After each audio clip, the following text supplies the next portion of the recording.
또 제가 어떤 경험을 했냐면 내가 신학교 다닐 때 우리 집에서 성당 아무도 안 다녔어요. 성당. 그러니까 내가 신학교 들어갈 때 어머니가 뭐라고 그랬냐면 내가 성당을 나가면 10손가락에 장을 찢은다고 그랬어. 당신이 김옥금인데 황옥금으로 바꾼다고 그랬어. 근데 어머니 정말로 어머니 마음을 돌릴 수가 없더라고요. 그래서 내가 맨날 부모를 위한 기도 맨날 바쳤어. 신학교 때.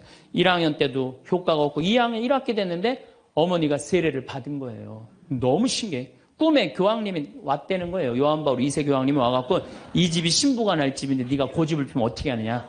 그래서 성당 나가기 싫었는데 어쩔 수 없이 나간 거예요. 내 팔자가 신부 팔자인 줄 알고. 그러니까 우리 어머니가 보통 분은 아니에요. 꿈의 상대에도 교황님 아니면 상대를 안 하니까. 그런데도 그때도 네가 성당 나가라 했더니 내가 안 다녔다는 거예요. 그러니까 완고하셨어요. 근데 자꾸 어머니한테 이상한 일이 벌어지는 거. 어떤 일이 벌어지느냐 하면은 2학년 1학기가 끝나고 어머니가 세례를 받았는데 그 우리 2층 집에 중풍 걸린 형제가 하나 있었어요. 이분이 평생 절에 다니던 분이에요. 경기도 사회복지국장까지 하던 분인데 한 15년인가 누워 있었어요. 근데 죽기 일주일 전에 3일 전에 부인한테 여보 수녀님 좀 데리고 오라고. 그래서 부인이 그랬대. 당신이 무슨 수녀님이냐고. 당신은 평생 절에 다녔으니까 스님을 모시고 와야 된다고. 아니라고. 아래층 신학생이 다니는 성당에 수녀님을 모시고 오라고. 도대체 왜 그러냐고 그러니까 비행기가 한 대 우리 집에 왔는데 나 데리고 갈 비행기라고. 그래갖고 탔더니 신부님하고 수녀님이 꽉 차 있더래. 그리고 의자가 딱 하나 비었는데 수녀님 여기가 당신 자리라고. 그래갖고 이분이 세례를 받은 거예요. 대세 받고 성체 영하고 싶다 그래갖고 이건 성체까지 다 영해주고 그러고 돌아가신 거예요. 그러니까 그냥 굳이 부인이 남편이 그러고 세상을 떠났는데 그냥 성당 다니면서 우리 어머니한테 데모해달라. 우리 어머니는 견진도 안 받고 데모한 거 얼떨결해. 데모해달라고 데모해 준 거죠. 어머니 입장에서 좀 이상한 거지. 근데 내가 학부 4학년이 됐는데 내가 하도 난리를 쳐갖고 우리 동네 세례를 많이 받았어요. 신학교 들어간 난리를 쳐갖고 한 30m 떨어진 집이 내가 학부 3학년 때 세례를 받았는데 아들이 교통사고로 죽은 거야. 다음에는 딸이 교통사고로 또 죽은 거야. 오토바이 쳐서. 이거 안 된다. 굿하자. 그래갖고 이제 굿을 하는 거야. 굿을 막 하는데 이 굿이라는 게 진호기 굿이에요. 죽은 영혼을 위로하는 굿을 진호기 굿이라고 그래. 처음에 억울하고 분한 영혼을 위로한다고 춤을 춰요. 막 춤을 추다가 그 영혼하고 접신을 해요. 그래갖고 그 영혼이 미처 해주지 못한 말을 전해주는 걸 공수라고 그래. 공수. 막 공수를 하는 거야. 딸 목소리를 내갖고 엄마 아빠 너무 슬퍼하지 마라. 오빠는 천당에 갔고 나도 천당으로 가고 있는 중이야. 그러니까 너무 슬퍼하지 마라. 그리고 엄마 나 오토바이 쳐갖고 구치소에 가는 사람 합의봐줘. 우리가 이렇게 좋은 데 가는데 뭐 이렇게 나쁘게 할 게 뭐 있어. 그리고 엄마 아빠는 나중에 우리 만나려면 성당에 열심히 다니라고. 그냥 무당이 그냥 혼수 상태에서 성당 열심히 다니라고 막 얘기를 하는 거야. 그러니까 그 굿이 끝나고 난 다음에 우리 집에 온 거예요. 우리가 이런 일이 있었다고. 어머니는 그때까지도 완고했어요. 그저 나한테 맨날 넣으라고 그랬어요. 근데 이제 그걸 경험하고 난 다음에는 어머니가 그러는 거예요. 용어가 바뀌었어요. 학사님 그런 일이 있었다고. 그래갖고 내가 어머니 꼭 붙잡고 어머니 나하고 갈 데가 있다. 어딜 가냐? 부엌에 좀 가자. 부엌에 왜 가냐고. 저 가스불 켜놓고 10손가락에 장 지져야 될 거 아니냐. 우리가 이 세상을 살면서 내 마음 안에 천사하고 악마가 동거를 하는데 신앙생활을 하는 이유는 천사가 승리하기 위해서 내 마음 안에 천사가 승리하기 위해서 신앙생활을 하는 거예요. 우리 인간은 나약하기 때문에 언제든지 악의 유혹에 넘어갑니다. 그러니까 예수님이 맨 마지막 주의 기도 바칠 때 악에서 구하소서 그러죠? 우리가 악에서 오죽하면 예수님 맨 마지막에 그 기도를 했겠어요. 이 세상에 살아가면서 악의 유혹에 넘어가지 않을 사람은 한 사람도 없어. 매일 우리는 그 유혹에 넘어가요. 그 유혹을 물리칠 수 있는 능력이 바로 신앙생활이에요. 우리가 돌도로 빵이 되라고 그러는 거나 돌머리도로 서울대학 들어가라는 거나 다 뭐다? 욕심이다. 욕심이다. 욕심만 버리면은 우리 인간은 인생을 참 행복하게 살 수 있다. 예수님 말처럼 말씀이 가득 차 있으면은요, 인생이요, 조금 넉넉하지 않아도요, 즐거울 수 있어요. 미국의 제일 행복한, 우리나라도 마찬가지지만 제일 행복한 직업이 1위가 성직자예요. 성직자. 말씀이 있기 때문에 제일 행복한 말씀이 있기 때문에. 그래서 여러분들도 말씀이 내 마음 안에서 살아 움직일 수 있도록 깨어 기도해라. 그 아주 중요한 거예요. 원주 비행장이 있어요. 그래갖고 비행장이 있어서 재밌어요. 원주 비행장이 있어서 그 이글스라고 그 비행 전투단이 있는데 여기서 연습해. 우리 여기 평창 하늘에서 처음에 막 태극기 그릴 때 보면 막 엉망으로 그려요. 그 다음에 뭐 하트도 막 찌그러져서 그리고 한 2달 연습하면은 아주 잘 그려져요. 그래서 그 비행장이 있다. 신경 쓰지 마세요. 나한테 절을 하면 어떻게 한다? 권세와 영광을 주겠다. 우리가 악마의 유혹에 빠져서 나 잘난 척, 교만하느냐고 다른 사람 무시하고 주님을 섬겨야 되는데 주님도 안 섬기고 세상에 나만 섬기라고 나만 잘났다고 우리 유혹에 많이 빠진다. 그것도 안 되니까 이번에는 악마가 예수님을 예루살렘 성전 꼭대기에 데리고 올라가서 당신이 하느님의 아들이거든 뛰어내려 보시오. 시험하는 거예요. 여기 계신 분들 중에서도 주위에서 그런 소리 많이 들으실 거예요. 너 성당 나가는데 왜 너만 그 꼴로 살아? 다른 사람 성당 안 나가도 잘 먹고 잘 사는데 넌 성당 나갔는데 왜 그렇게 하느님이 있다면 네가 그렇게 고통스럽겠니? 주위에서 그렇게 악마들이 와갖고 얘기 많이 해요 안 해요? 많이 해요. 그때 흔들리는 거예요. 정말로 하느님이 있다면은 내가 왜 이 고통을 겪지? 마음이 흔들리는 거죠.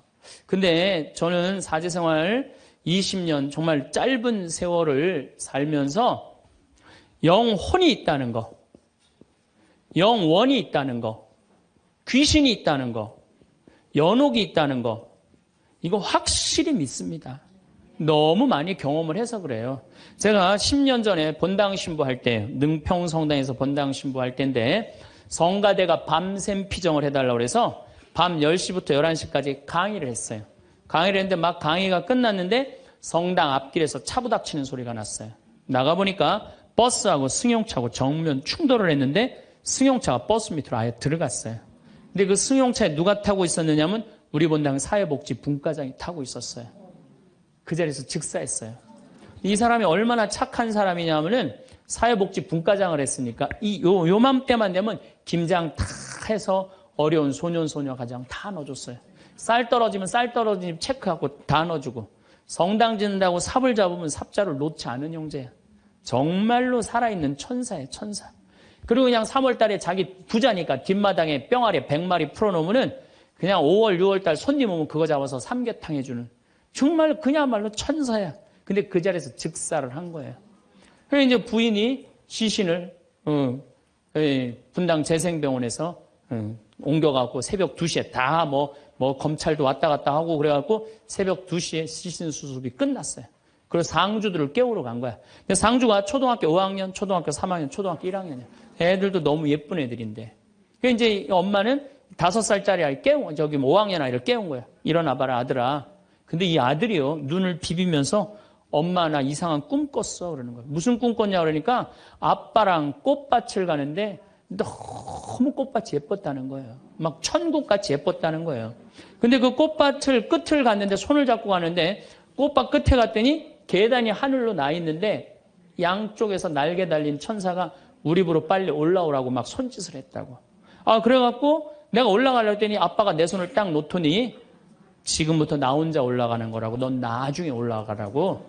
그래갖고 아빠가 막 올라가는 꿈을 꿨다는 거예요. 초등학교 5학년 아이가, 아빠가 돌아가신 사실도 모르는 아이가. 이건 뭐예요? 이 아빠가 돌아가시면서 누구한테 보여준 거예요? 아들한테 보여준 거예요. 이런 일은 너무 많아요. 우리가 죽으면은 굉장히 우리 한국 사람들은 죽음을 너무 무서워해요. 근데 난 죽는 거는 꽃밭을 간다는 얘기는 너무 많이 들었어요. 우리 여기 생태마을에 암 환자들이 많이 오잖아요. 작년에 글라라라는 자매가 하나 있었어요. 진짜 얼굴도 이쁘고 그냥 천사예요, 천사. 천사인데 폐암이 걸린 거예요. 4년 전에 폐암이 걸려갖고 이 6개월밖에 못 산다 그랬는데 여기서 정말로 행복하게 4년을 살았어요. 근데 그냥 남편도 천사, 그냥 아들은 또 서울신학교 다니고 있어요, 지금도. 그 둘째 아들도 천사, 막내딸도 남편 말할 것도 없고. 그런데 하여튼 4년을 살다가 뇌까지 전이가 된 거예요. 근데 나는 우리 집에 암 환자들한테 그런 얘기를 해요. 죽는 거 무서워하지 말아라. 그리고 왜 미리 땡겨서 걱정하냐. 3개월 후, 6개월 후에 죽을 거 지금 걱정하냐. 오늘 즐겁게 살자. 그러다 보니까 4년, 5년 살았으면 많이 사는 거죠. 6개월밖에 못 산다고 그랬는데. 그리고 내가 항상 그랬어요. 죽으면 행복한 대로 가는 거다. 맨날 그랬어요, 내가. 살아도 좋고 죽어도 좋고. 근데 이 분이, 이 글라라 자매가 뇌까지 전이된 상태에서 죽은 거예요. 죽었는데 아들이, 둘째 아들이 참 착해, 그 아들. 엄마 평상시에 죽으면 안 된다고 미리 이게 응급처치를 배운 거야. 엄마 혀가 말려 돌아갔는데 그걸 피고 막 심폐소생술을 하고 살려낸 거야. 그래갖고 이 글라라 자매 살아나서 이제 일산병원에서 내가 만났어. 글라라 자매 그러더라고. 신부님, 내가 정말로 죽음의 여행을 떠나는데 너무 황홀하고 행복했다는 거야. 아, 정말 신부님 말대로 이게 죽는 게 이렇게 황홀하구나. 근데 그냥 아들놈이 살려놓은 거야, 그냥. 살려나갔고 그냥 깨보니까 살려. 그래서 한 3개월 정도 혼수 상태로 있다가 세상을 떠났어요. 나는 그분은 천당에 갔다고 확실히 믿습니다. 나는. 내가 미사도 맨날 봉헌하지만은 이미 천국에 가 있어요. 죽는 거는요, 결코 두려운 게 아니에요. 그리고 죽는데 꽃밭을 간다는 사람 난 너무 많이 봤어요. 미국에는 어떤 그 근사체험, 임사체험이라고 그래요. 죽음을 경험한 사람들 2만 명한테 물어본 거. 죽었다 살아 돌아온 사람들 3시간, 5시간 의학적으로는 죽었다 이런 사람들 3시간, 5시간 후에 살아 돌아온 사람들 물어보니까 모두가 공통적으로 뭐라고 그래요? 꽃밭을 간다는 모두가. 그리고 빛이 있는 대로 빨리 올라간다는 거. 내가 94년도에도 99살 먹은 할머니야. 병자성사라는데 내 손에서 마지막 기름을 바르고 내가 마지막 사제경까지 해주는데 돌아가신 할머니가 있어요. 근데 싹 영혼이 정말 올라가는 게 보이더라니까요. 싹 너무너무 행복한 영혼이 올라가는 게 보이는 거예요. 그래서 죽음은 뭐가 있느냐 그러지만 죽음은요 우리는 하늘나라로 들려 올려지는 거예요. 예. 난 내가 강의할 때 핸드폰을 넣어도 한 번도 내 승질을 부린 적이 없어 나는.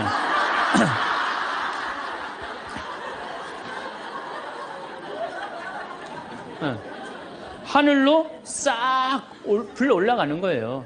그래서 티베트에는 사자의 서라는 책이 있어요.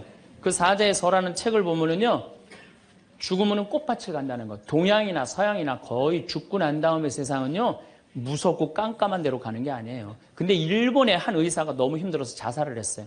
그랬더니 땅속으로 빨려 들어가는 거야. 근데 살아 돌아온 거야. 그러고 난 다음에 자살하고 살아 돌아온 사람 다 물어보니까 다 똑같은 경험을 했다는 거야. 그래서 돌아다니면서 뭐라 그래요? 자살하지 말라고. 죽어서 좋은 데 가려고 그러면은 자살하지 말라고. 그리고 강의하고 다니는 교수도 있어요.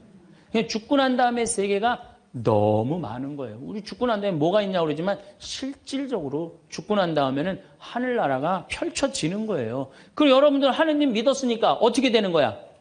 어디로 가? 하늘나라로 가는 거죠. 여러분들은 그런 믿음과 확신이 있어야 돼. 근데 우리 천주교 교우들은요, 하늘나라에 대한 희망 별로 없어요. 그저 미사 예물을 보면은 오늘도 내가 예물 보니까 맨 대학 입시, 딸 결혼, 뭐 애 생기게 해주고 땅 팔리게 해주고 뭐 월세 나가게 해주고 전세나. 그건 미사 예물이 아니에요. 미사는 예수님의 십자가상의 제사를 통해서 우리가 구원의 업적을 쌓는 거예요. 구원의 공로를 나누어 받는 거예요. 그러니까 미사를 드릴 때 내 영혼이 구원받기를 간절하게 예물을 내야 돼. 근데 자기 이름을 쓰고 자기의 구원을 위해서 미사 예물 내는 사람 한 사람도 없어요. 다 자식, 남편, 부모를 위해서야지 자기를 위해서는 안 낸다 이거예요. 내가 언젠가 방송에도 얘기했지만은 성 안셀모 성인이 살아서 자기를 위하여 드리는 미사 한 대는 죽어서 드리는 위령 미사 1000대보다 낫다고 그래. 근데 여러분들은 자기를 위해서 한 번도 안 드리는 거 아니에요. 내가 구원받기를. 여러분들 비오 신부님 1918년서부터 1968년까지 50년 동안 오상 받은 비오 신부님 아시죠? 그 비오 신부님 매일 피를 3분의 1컵을 쏟았어요. 의사 3명이서 평생을 감염이 될까 치유가 될까 옆에 붙어 있었는데 아무 소용이 없었어요. 이 비오 신부님은 처음에 너무 고통스러워서 이거 붕대 감고 다녔어. 다른 사람 표시도 안 내려고. 근데 어쩔 수 없이 당신이 표시로 나오는 수밖에 없었죠. 이분은 미사를 보통 2시간, 3시간 드렸어요. 하고 온 많은 사람들이 이분 덕에 성화가 많이 됐죠. 근데 이분이 뭐라고 그래요? 미사야말로 가장 아름다운 구원의 제사라고 그랬어요. 미사를 가장 귀하게 여긴 현대 성인이에요. 그러니까 여러분들 미사처럼 좋은 게 없는 거예요. 그 미사 시간 예수님의 십자가상의 제사를 통해서 내 구원의 은혜를 받는 거야. 근데 우리는 죽고 난 다음에 생각 거의 안 해요. 그냥 살아서 디립다 받고 싶은 거지, 그냥. 살아서. 이것도 내가 뭐 욕심에 욕심. 하늘나라에 대한 희망을 가져야죠.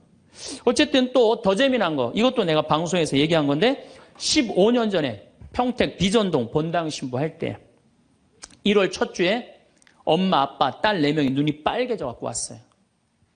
자기네들 성당 다니고 싶다는 거예요. 원래 성당 안 다니는데. 왜 성당 다니려고 그러느냐? 그랬더니 아버지가 살아생전에 하느님이 있긴 뭐가 있느냐? 그 니네들이 예수쟁이들이 니네들 돈 뺏어 먹으려고 천당, 지옥 겁주는 거다. 죽으면 끝이다. 평생 그랬대요. 하느님을 믿느니 뭘 믿는다? 내 주먹을 믿는다. 맨날 그랬대요. 근데 이 할아버지가 12월 20일 날 돌아가신 거야. 돌아가셨는데 저승길이 있는 거야. 미치는 거지. 죽었는데 아무것도 없는 줄 알았는데 저승길이 있으니 얼마나 미치겠어요. 그래갖고 저승사자들한테 매달렸대요. 난 돌아가야 된다고. 그래갖고 아버지를 하관을 땅에다 묻는데 관을 두들기더래요. 뚜껑을 열어보니까 이건 진짜 내가 경험한 거예요. 뚜껑을 열어보니까 아버지가 살아 돌아온 거예요. 그러면서 저승 얘기를 해준 거예요. 저승길이 있더라. 너희들 정말로 하느님을 믿어라. 그리고 일주일을 살고 돌아가신 거예요, 할아버지. 그러고 난 다음에 이제 1월 초에 나와갖고 눈이 빨개갖고 성당 나오겠다고. 저는 그런 경험을 너무너무 많이 해요. 그런 경험을. 저만 그런 게 아니에요. 여러분들도 인생 살아오면서 하느님의 손길이 다 있었어요. 순간순간 다 있으셨죠? 근데 왜 까먹어요? 기도하지 않아서 까먹는 거예요. 끊임없이 기도하고 끊임없이 감사하고 내가 기쁘게 살지 않고 욕심 펴서요. 그 하느님의 모든 사랑과 은혜를 다 까먹고 사는 거예요. 어쨌든 이거는 내 개인적인 뭐 신앙 체험이라면 내가 공적인 얘기를 좀 할게요. 이제 오늘 이제 성모님 얘기를 좀 해야 될 것 같아요. 성모님이 세계 곳곳에서 지금 발현을 하세요. 그 중에 아주 공식적인 발현 3가지만 말씀을 드릴게요. 1531년 멕시코 과달루페에 성모님이 발현을 하세요. 1531년 12월 9일 날 발현하세요. 근데 이 12월 9일이 동방교회는 아예 처음부터 원죄 없이 잉태되신 축일이야. 우리는 나중에 지냈는데 동방교회는 처음부터 원죄 없이 잉태되신 성모님 축일이 12월 9일이에요. 그래갖고 이날 이제 이 57살 먹은 요한 디에고라는 인디언이 있었어요. 당시에 1517년, 18년에 스페인 사람들이 멕시코를 점령해요. 그러니까 10년, 15년도 안 된 거예요. 그래갖고 이 사람은 세례를 받았어. 요한 디에고라는 사람은 세례를 받았는데 부인도 죽고 자식도 없는 사람이야. 오로지 그냥 3시간 걸어서 비사참내 다니는 사람이야. 토요일 날 이제 성당을 간다고 갔는데 테페악이라는 언덕에 딱 올라섰는데 기가 막히 아름다운 음악이 들리고 코를 찌르는 기가 막힌 향내가 나는 거야. 가보니까 너무 아름다운 부인이 서 있는 거야. 성모님. 성모님이 딱 나타나갖고 요한 디에고 나는 탄식하는 이들의 위로의 어머니고 도움을 청하는 이의 어머니다. 나의 사랑을 하느님의 구원을 온 세상에 전하기 위해서 이 언덕에 성당을 지라고 주마라가 주교한테 가서 얘기를 해라. 당시에 스페인 일대 주교가 와 있었어요. 주교한테 가서 얘기를 하라는 거야. 요한 디에고는 성모님을 너무 명명백백하게 봤기 때문에 의심하지 않고 주교관을 쫓아가요. 근데 이게 멕시코 사람이야. 완전히 까만 인디안이야. 그런데 주교관에 딱 갔더니 입구에서부터 못 들어오게 막는 거예요. 문지기들이 어딜 들어오느냐고. 난 꼭 가야 된다고. 나 좀 들여다 보내달라고. 그래갖고 그냥 문지기들이 왔다 갔다 했는데 주교님이 뭐냐 그러니까 주교님 만나러 왔다고 들여보내라고.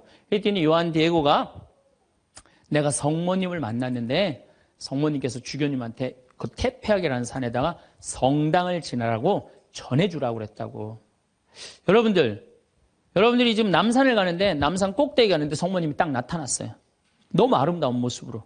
마리아, 데레사 이렇게 합시다. 데레사, 너 우리 추기경님한테 가갖고 이 나의 사랑을 온 세상에 대한민국에 전하기 위해서 남산 꼭대기에 성당을 지라고 가서 전해라. 분명히 성모님을 봤어요. 그래갖고 여러분들이 이제 명동에 가갖고 추기경님한테 내가 성모님을 만났는데 남산 꼭대기에다 성당을 지라고 그랬다고. 그럼 추기경님 잘 알겠습니다. 그리고 짓겠습니다. 그럴 것 같아요?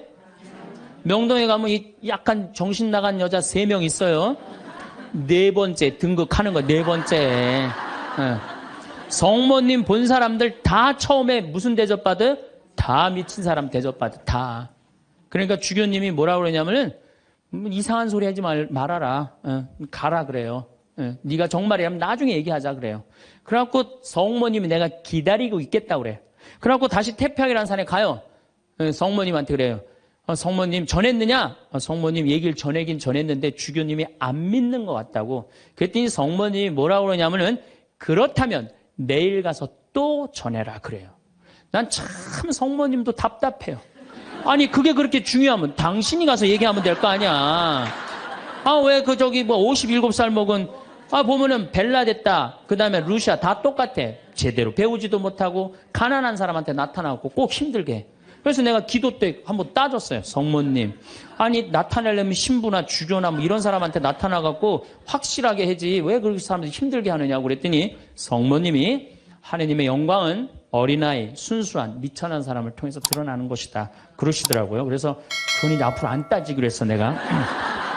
그래갖고 이 요한 디에고는 다음 날 주교님을 또 찾아가요. 또 문지기들이 모욕을 주죠. 이런 무식한 원주민 인디안이 어디 감히 주교를 만나느냐고. 그래도 이 요한 디에고는 애절하게 주교님을 만나자고 원해요. 하도 그러니까 어쩔 수 없이 주교님을 만나게 해줘요. 그러니까 주교님이 이틀째 연속 오니까 그래? 만약에 네가 정말로 성모님을 봤다면 증표를 갖고 와라 그래. 증표를. 내가 갖고 올 수 있다고 성모님 분명히 봤으니까 12월 10일 날. 그래갖고 이제 가갖고 성모님한테 가요. 성모님이 기다리고 있어. 그래 전했느냐 그러니까 전했다고. 전했는데 주교님이 성모님한테 증표를 갖고 오라고 그랬다고. 그러니까 성모님이 내일 오면 내가 증표를 주마 그래요. 12월 11일 날이 됐어요.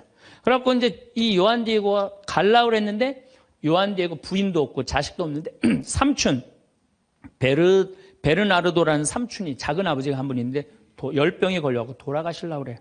그러니까 병간호를 막 하는 거예요. 병간호 하느냐고 성모님한테 가긴 가야 되는데 이거 삼촌은 죽으려고 그러고 그래갖고 못 가요. 난 또 요한 디에고도 참 답답한 사람이야. 아니 그 대단한 성모님한테 가갖고 낫게 해달라고 하면 될 거 아니야. 그걸 또 그냥 자기가 간호한다고. 다음 날은 프란치스코 수도의 신부님 병자성사 죽을 것 같으니까 프란치스코 수도의 신부님 병자성사 모시러 간다고. 요한 디에고가 얼마나 재미나냐면은 테페하게라는 산을 비껴가요. 성모님 만날까 봐. 지금 누가 더 중요하다고? 이 본당시민이 더 중요하다 이거야. 병자성사 봐야 된다고 막 가는데 성모님이 물어봐. 너 어디 가냐고. 네. 어디 가냐고 물어봐요. 그러니까 아니 삼촌이 작은아버지가 죽으려고 그래서 모시러 간다고. 걱정하지 말아라. 작은아버지 내가 치료해 줄 테니까 너 저 언덕에 올라가 봐라. 올라가 보니까 이 멕시코 시티가 2000m 상공에 있는 도시예요. 12월 달이면 굉장히 추운 도시예요. 그런데 장미가 펴 있는 거야. 가득. 그래갖고 너무 신이 나갖고 이 요한 디에고는 저기 멕시코 인디안들은 모자 동그란 거 쓰죠. 그 다음에 이 망토 쓰죠. 그 망토를 틸마라고 그래요. 이 틸마는 뭘로 엮느냐면 선인장에서 뽑아갖고 섬유를 뽑아갖고 이 아주 거친 섬유질로 돼 있는 그 망토예요. 그 망토에다 선인장을 따요. 막 따갖고 막 너무 흥분해갖고. 그러니까 성모님이 그걸 보더니 웃으면서 가지런히 놔줘요. 내가 가지런히 놔주마. 가지런히 놔줘갖고 등에다 져요. 등에다 져갖고 너무 신이 나갖고 주교관에 가요. 주교관에 가갖고 이제 가려고 그랬더니 막 향이 나고 그러니까 문지기들이 이게 뭐냐 그러니까 줘라 그러니까 안 된다고. 이거 주교님한테 갖다 줘야 된다고. 그래갖고 그 주교님 앞에 가갖고 증표 갖고 왔다고 장미를 딱 떨어뜨리는데 이 주교님은 장미에는 전혀 관심이 없는 거야. 그 틸마에 갑자기 무릎을 꿇더니 눈물을 흘리면서 키스를 하는 거야. 아니 그 틸마가 얼마나 더럽고 지저분하겠어요. 왜 그러나 우리가 틸마를 내려봤더니 자기가 본 성모님이 그 틸마에 새겨져 있는 거야. 그대로. 그런데 이 새겨져 있는 색깔 자체가 이건 도저히 1500년대에 만들 수 없는 색깔이야. 너무 예쁜 거 성모님이. 너무 예쁘고 너무 곱고 옷 색깔도 너무 화려하고. 그러니까 과학자들이 계속 연구를 해봤어요. 과연 1500년대에 저 물감을 만들 수 있을까? 그 과학자들이 결론은 못 만든다. 그래갖고 그냥 이 소송당에 이제 주교님 소송당에 걸어놓고 성당을 진 거죠. 그리고 12월 10일 날 같은 날 성모님은 베르나르도라는 삼촌한테 나타나서 다 치유를 해줘요. 그리고 네 조카가 이런 기적을 발현을 봤다. 다시 한번 확증을 해주죠. 그 바람에 7년 사이에 인디언들이 멕시코, 스페인 사람들이 무서워서 나와서 세례를 안 받거든요. 세례를 안 받다가 800만 명이 7년 만에 다 세례를 받아요. 나는 유럽 교회는 사도들이 전교를 했다면 아메리카는 성모님이 난 전교했다고 믿어요. 성모님이. 그래서 그 수많은 사람들이 순례를 하잖아요. 근데 더 기가 막힌 건 이 선인장에서 엮은 거는 30년, 50년이면 사고 없어져요. 근데 500년이 지난 지금도 그대로 모셔져 있는 거예요. 500년이 지난 지금도.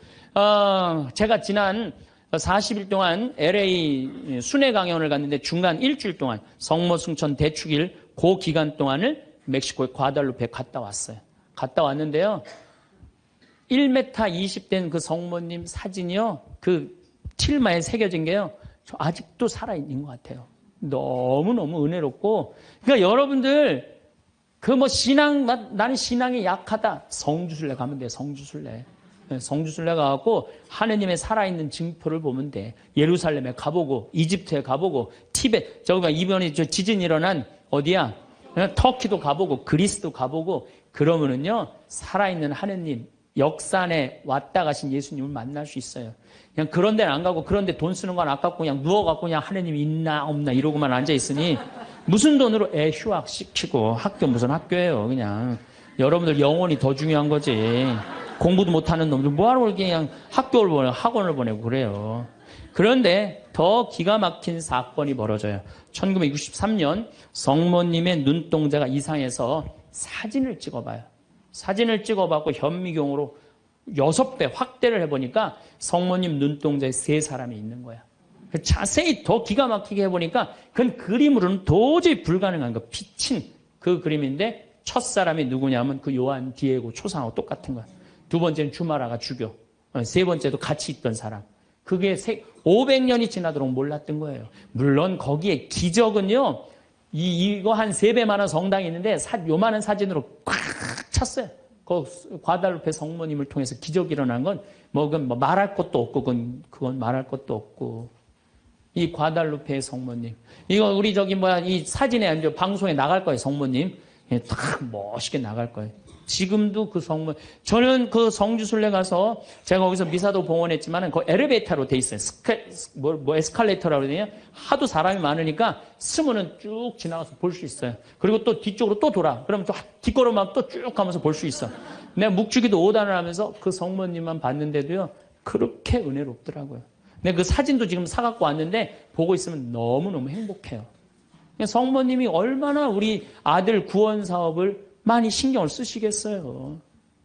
또 1858년 2월 11일부터 7월 16일까지 18번에 걸쳐서 벨라데타라는 소녀한테 나타나요. 루르드의 성모님.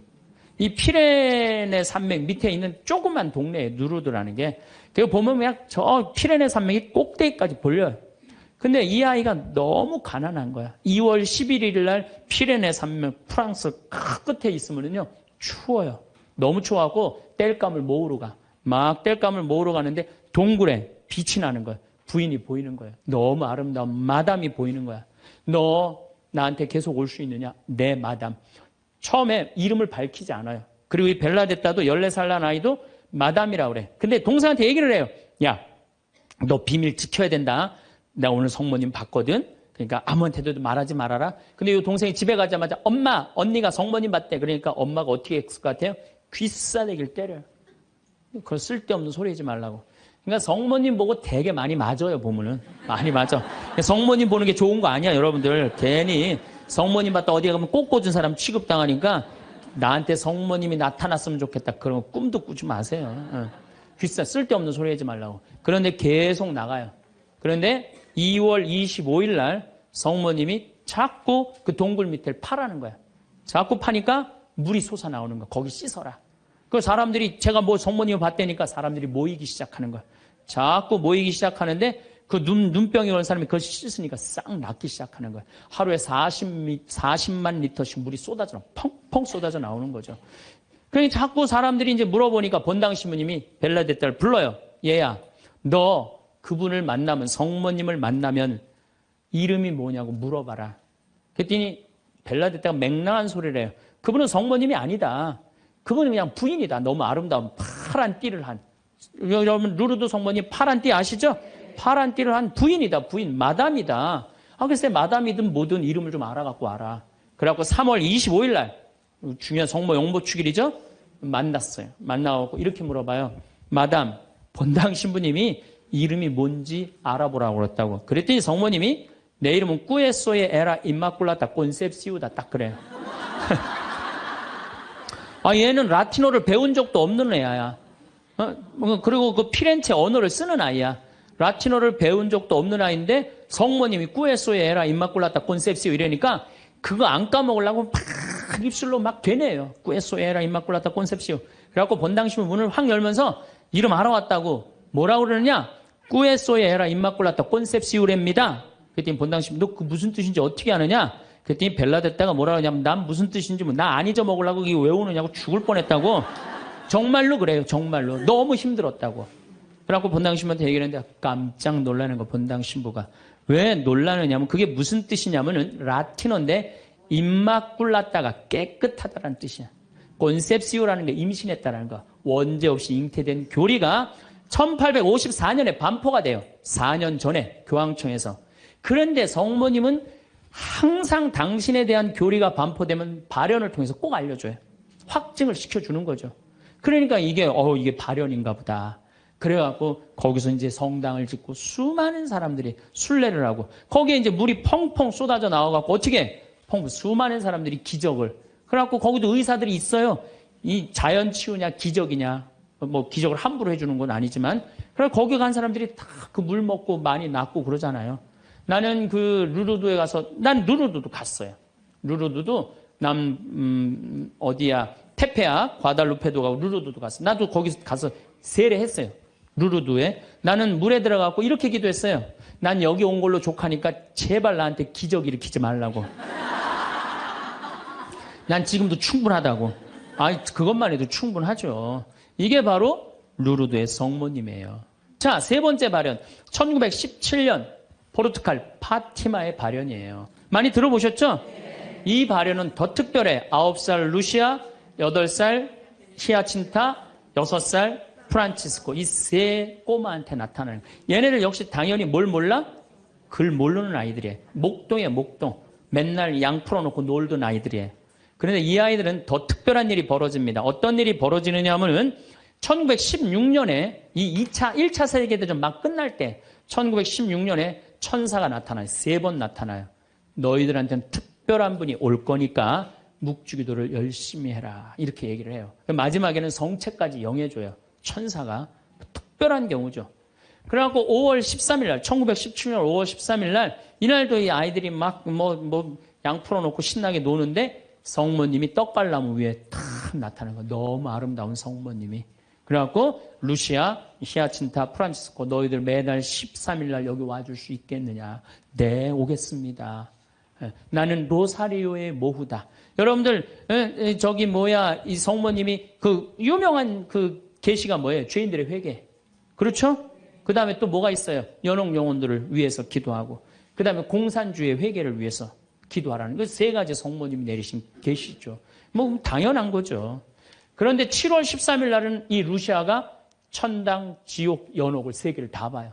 그리고 이 루시아는 오랫동안 살죠. 오랫동안 사는 히아친다고 프란치스 중간에 다 죽지만 어렸을 때 루시아한테는 특별한 성모님이 계시를 많이 했죠. 근데 9월 달에 사람들이 3만 명이 모여요. 3만 명이. 왜 3만 명이 모이냐면은 자꾸 너무너무 유명해지니까. 그런데 이때 꽃비가 막 내리는 거야. 근데 사람들한테 올 땐 다 녹아내리는 3만 명이 다 같이 경험을 하는 거예요. 10월 달에는 마지막 발현 때는 7만 명이 모여요. 7만 명이. 그런데 전날부터 폭우가 쏟아지는 거야. 폭우가 막 쏟아지고 차가 얼마나 많이 모이냐. 100대가 모이면 100대. 1917년에 차 100대면요. 엄청나게 많은 거예요. 마차 130대, 자전거 100몇 대. 그리고 7만 명이 걸어서 그냥 환자들 끌고 그냥 다 7만 전 세계에서 온 거예요. 유럽 전 세계에서. 근데 그냥 전달도 12시에 딱 오셨는데 아니 10월 13일 날 12시에 성모님이 나타난다는데 계속 폭우가 쏟아지는데 안 나타나는 거예요. 그러니까 성모님이 안 나타나니까 그 신부님이 뭐라 그래요?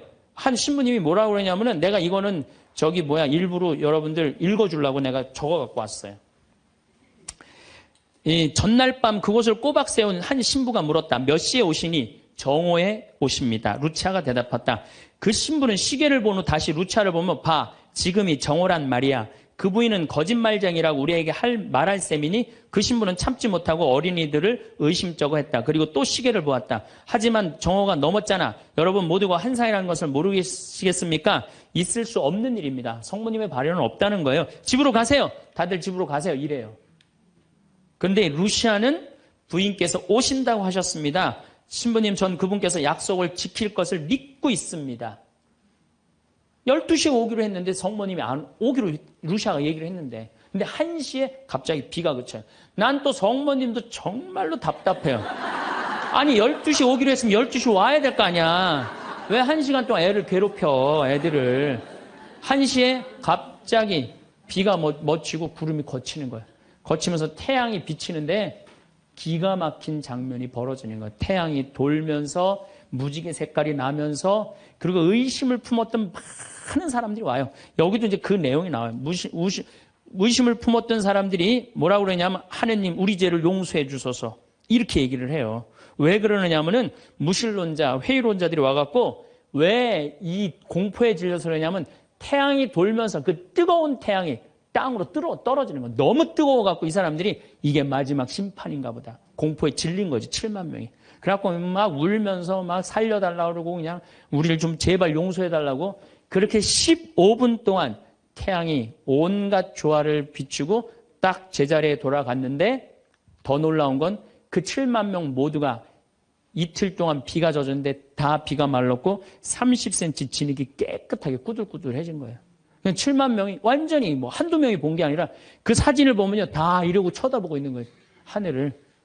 이게 바로 파티마의 성모님이에요. 이렇게, 아니, 온 세상에 하느님의 현존하심이 명명백백한데, 그럼 난 파티마는 내년 2월 달에 또 성주순례 가요.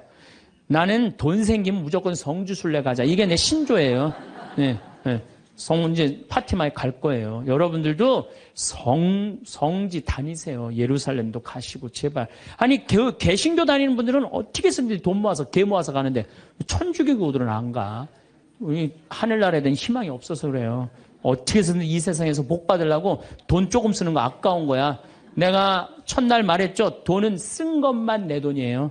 여러분들 아껴봤자 아무 소용 없어요. 그것도 성주순례 가기 위해서 어떻게? 쓰셔요. 네.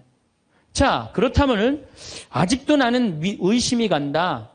그렇다면 내가 가장 확실한 증거를 하나 댈게요. 그게 뭐냐면 예수님이에요. 예수님. 예수님이라는 분이 2000년 전 이 세상에 왔다 가셨어요.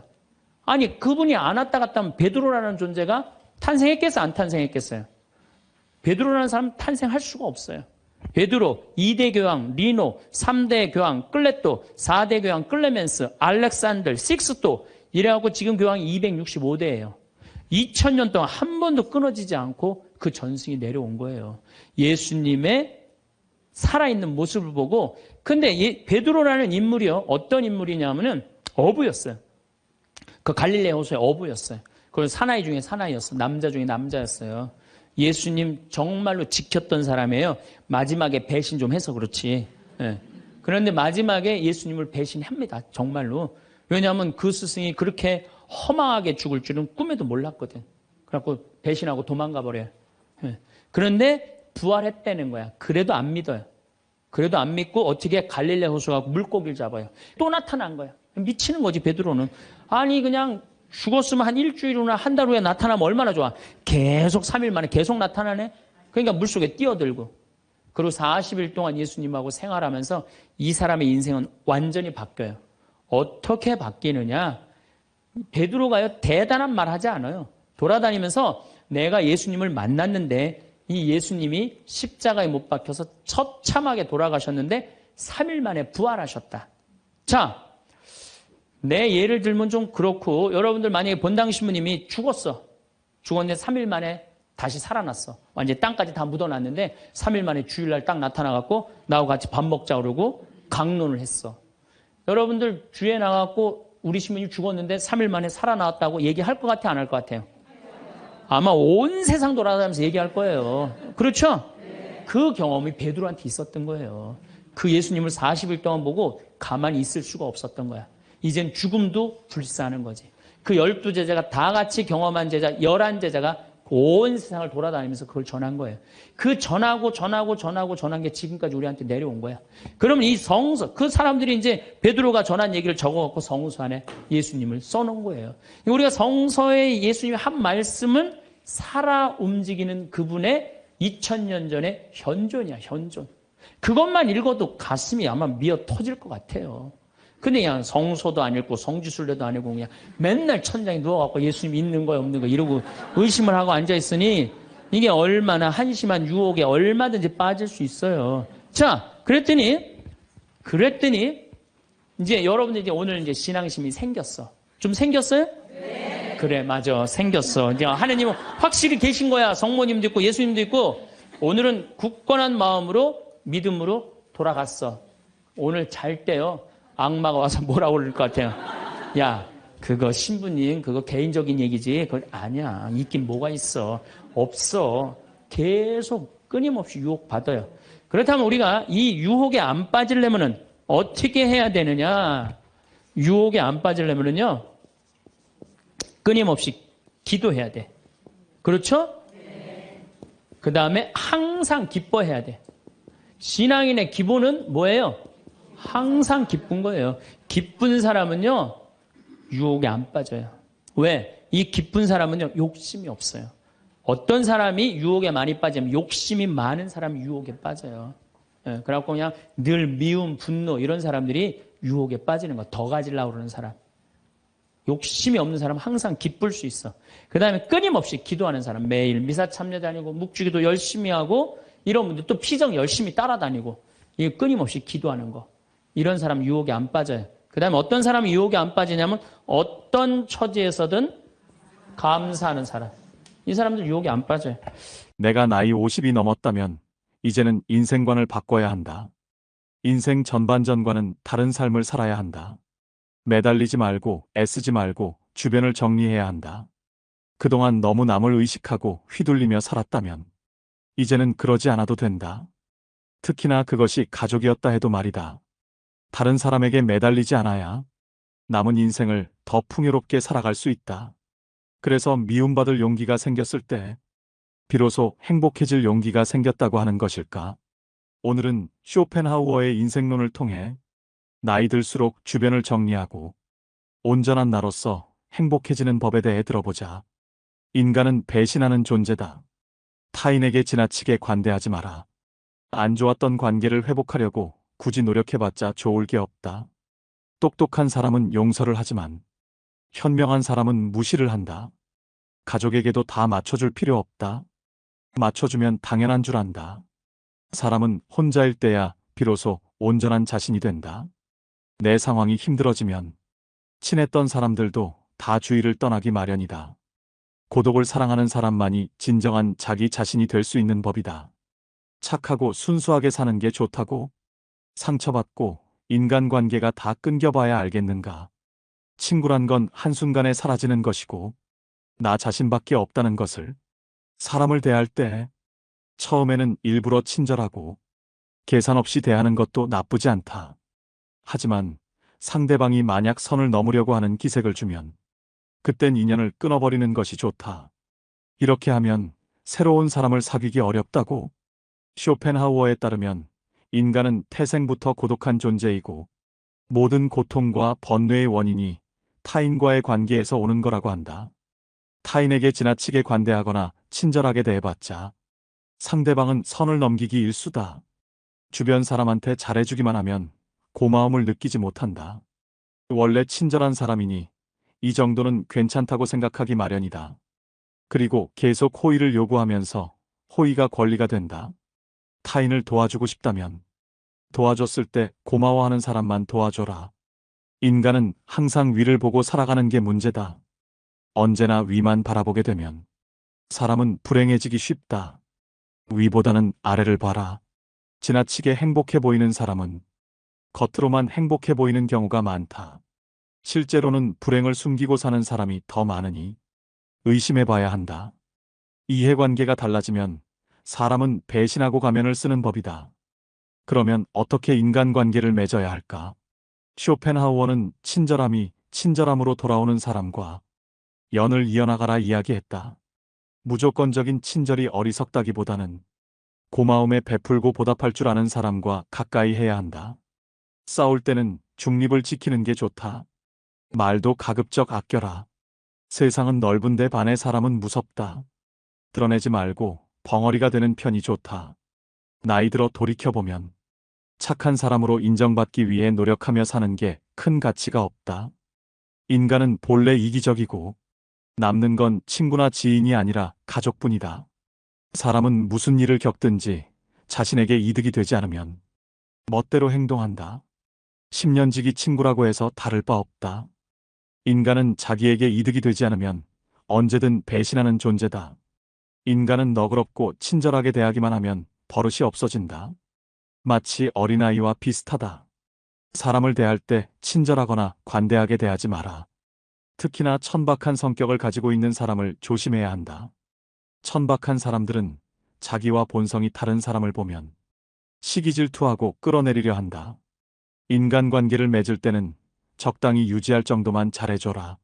가까운 관계가 아닌 이상 굳이 지나치게 친절할 필요가 없다. 관계를 적당하게 유지하다 필요하면 인연이 되는 것이고 인맥이란 건 있다가도 없는 것이다. 너무 과한 친절을 베풀지 않는 게 자신에게 좋다. 잘해주다 보면 타인은 그게 당연한 줄 알고 별일 아닌 일에도 화내고 실망하게 된다. 그러면 인간관계를 잘하기 위한 방법은 없을까? 아주 쉬운 방법이 하나 있다. 자기 일을 열심히 하면 위아래로 존중받을 수 있다. 아랫사람은 당신을 따를 것이고 윗사람은 오히려 당신의 눈치를 보게 될 것이다. 자기 일에 충실한다면 함부로 말하거나 대할 수조차 없다. 인간은 고슴도치와도 같다. 고슴도치에 돋쳐있는 가시처럼 타인과 너무 가까이 지내면 가시에 찔리게 된다. 상대방에게 너무 많은 것을 기대하지 말고 받으려고 노력하지도 말아라. 어차피 인간은 혼자다. 사람은 홀로 태어나 홀로 죽는다. 타인의 기준에 지나치게 얽매이거나 상대방에게 잘 보이려고 하지 마라. 남 시선을 많이 신경 쓰는 사람은 그들의 노예와도 다름없다. 남들이 안아주기를 바라지 말고 남들이 알아주는 것을 초월해서 살아라. 타인의 시선에 얽매이지 않는 사람만이 진정 행복해질 수 있다. 배신당한 적이 있는가? 배신은 누가 하는가? 대부분은 친하지 않은 사람이 배신을 한다고 생각하지만 실상은 반대다. 가까운 사람이 배신을 하는 경우가 많다. 친한 사람들과 어울리다 보면 이 사람은 배신을 하지 않을 거라고 생각하게 된다. 하지만 배신이란 건 빨리 배신할 사람과 천천히 배신할 사람만 있을 뿐이다. 아무리 친하게 지내도 100% 신뢰하지 말고 오직 스스로를 지키기 위해 노력하라. 다른 사람의 행동이나 태도에 대해 날카롭게 비판하는 사람들도 있다. 그런 사람들은 대개 자신의 결점은 모르고 남의 행동만 비난하기 십상이다. 설령 그런 이들에게 비판받더라도 노여워하지 말고 실망하지도 않는 게 좋다. 남을 험담하고자 하는 건 사람의 본능이자 본성이다. 삶은 괴로움의 연속이다. 항상 기쁠 거라고만 기대하는가? 행복이란 건 짧고 스쳐 지나가는 순간에만 느낄 수 있는 것이다. 행복과 쾌락만 쫓아가다 보면 평생 행복이라는 걸 즐길 수가 없게 된다. 삶에는 고통과 불안함이 존재할 수밖에 없음을 받아들여라. 인생의 고난은 평생 동반될 수밖에 없는 것이다. 인간은 기본적으로 혼자 살아가고 혼자 고난을 이겨내고 혼자 죽어가는 존재다. 우리가 종종 혼자 있을 때 편안함을 느끼는 것도 바로 그런 이유에서다. 외로움과 고독의 차이를 아는가? 외로움은 혼자 있을 때의 고통을 나타내는 단어인 반면 고독은 혼자 있을 때의 순간이 인간에게 편안하다는 것을 나타내기 위한 단어다. 사람은 다른 사람의 시선을 신경 쓰며 타인처럼 살기 위해 인생의 4분의 3을 잃어버린다. 인간이 왜 사람과 어울리고자 하는 본성이 있는지 아는가? 바로 고독이 두려워서 다른 사람들과 어울리고 싶어 한다. 인간관계를 맺는 행위 자체가 즐거워서가 아니라 고독이 두려워서 사람을 사귄다. 나약한 사람들은 자신의 운명을 한탄하며 고독을 즐기는 법을 모르고 사람들만 사귀러 다닌다. 모든 인간은 고독 속에 태어난다. 그리고 고독 속에서 사교 활동을 하려고 하는 존재다. 그렇다면 고독이란 무엇인가? 고독은 인간이 자신의 자아를 발견하고 인생의 의미를 깨닫는 과정이라고 보면 된다. 이제 사람을 대할 때 왜 지나치게 관대하거나 친절할 필요가 없는지 알았는가? 아무리 친해도 돈을 빌려줄 필요도 없다. 돈을 빌려준 것이 화근이 되어 친구를 잃는 경우가 많다. 또 상대는 오히려 오만해진다. 10년지기 친구여도 가끔씩 무시하는 태도를 취하는 것도 도움이 된다. 그럼 인간관계를 맺을 때 어떤 자세를 취해야 할까? 상대방이 당신을 필요로 하지 않아도 잘 지낼 수 있도록 내면의 힘을 길러야 한다. 그리고 사람들을 존중하면서도 언행을 조심해라.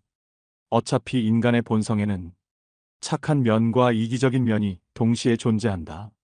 그리고 사람들은 상황이 어려워지면 떠나기 마련이다. 아무리 가까운 사이라도 항상 주변 사람들이 떠날 수 있다는 것을 염두에 두어라. 또 친한 이들을 경계해라. 친한 이들에게 속거나 당하는 경우가 대부분이기 때문이다. 타인의 좋은 면만 보고 신뢰하는 것은 좋지 않다. 타인에 대한 기대치를 낮춰라. 인간은 본래 이기적이기에 그런 이기주의는 타인에 대한 존중심과 배려심을 낮춘다. 외로움을 받아들이고 타인에게 의존하지 마라. 이렇게 힘든 시기를 견뎌내는 것은 어려운 일이다. 하지만 이러한 시기를 통해 우리는 더욱 성장하고 더욱 강인해질 수 있다. 스스로의 강인함을 길러나가면서 우리는 더욱 자신감을 가지게 되고 어려운 상황에서도 극복할 수 있는 힘을 키우게 된다. 당신의 외로움과 공허함을 채울 수 있는 방법은 많다. 가족, 친구, 취미 등 다양한 것들이 있을 것이다. 또한 당신의 인생에서 가장 소중한 것은 무엇인가? 이러한 질문에 답을 생각해보며 당신의 인생에 대한 명확한 목표를 설정해보는 것도 좋은 방법이 될 수 있다. 이를 통해 우리는 당신의 고통과 외로움을 극복할 수 있는 더 나은 방법들을 찾아낼 수 있게 된다. 강한 사람이란 고독과 외로움을 견뎌내는 사람이다. 그러나 우리는 단지 고독과 외로움을 견뎌내는 것만으로는 충분하지 않다. 더욱 중요한 것은 무엇인지 아는가? 우리는 고통과 고독의 의미를 알고 이를 극복하기 위해 노력하는 사람 되어야 한다.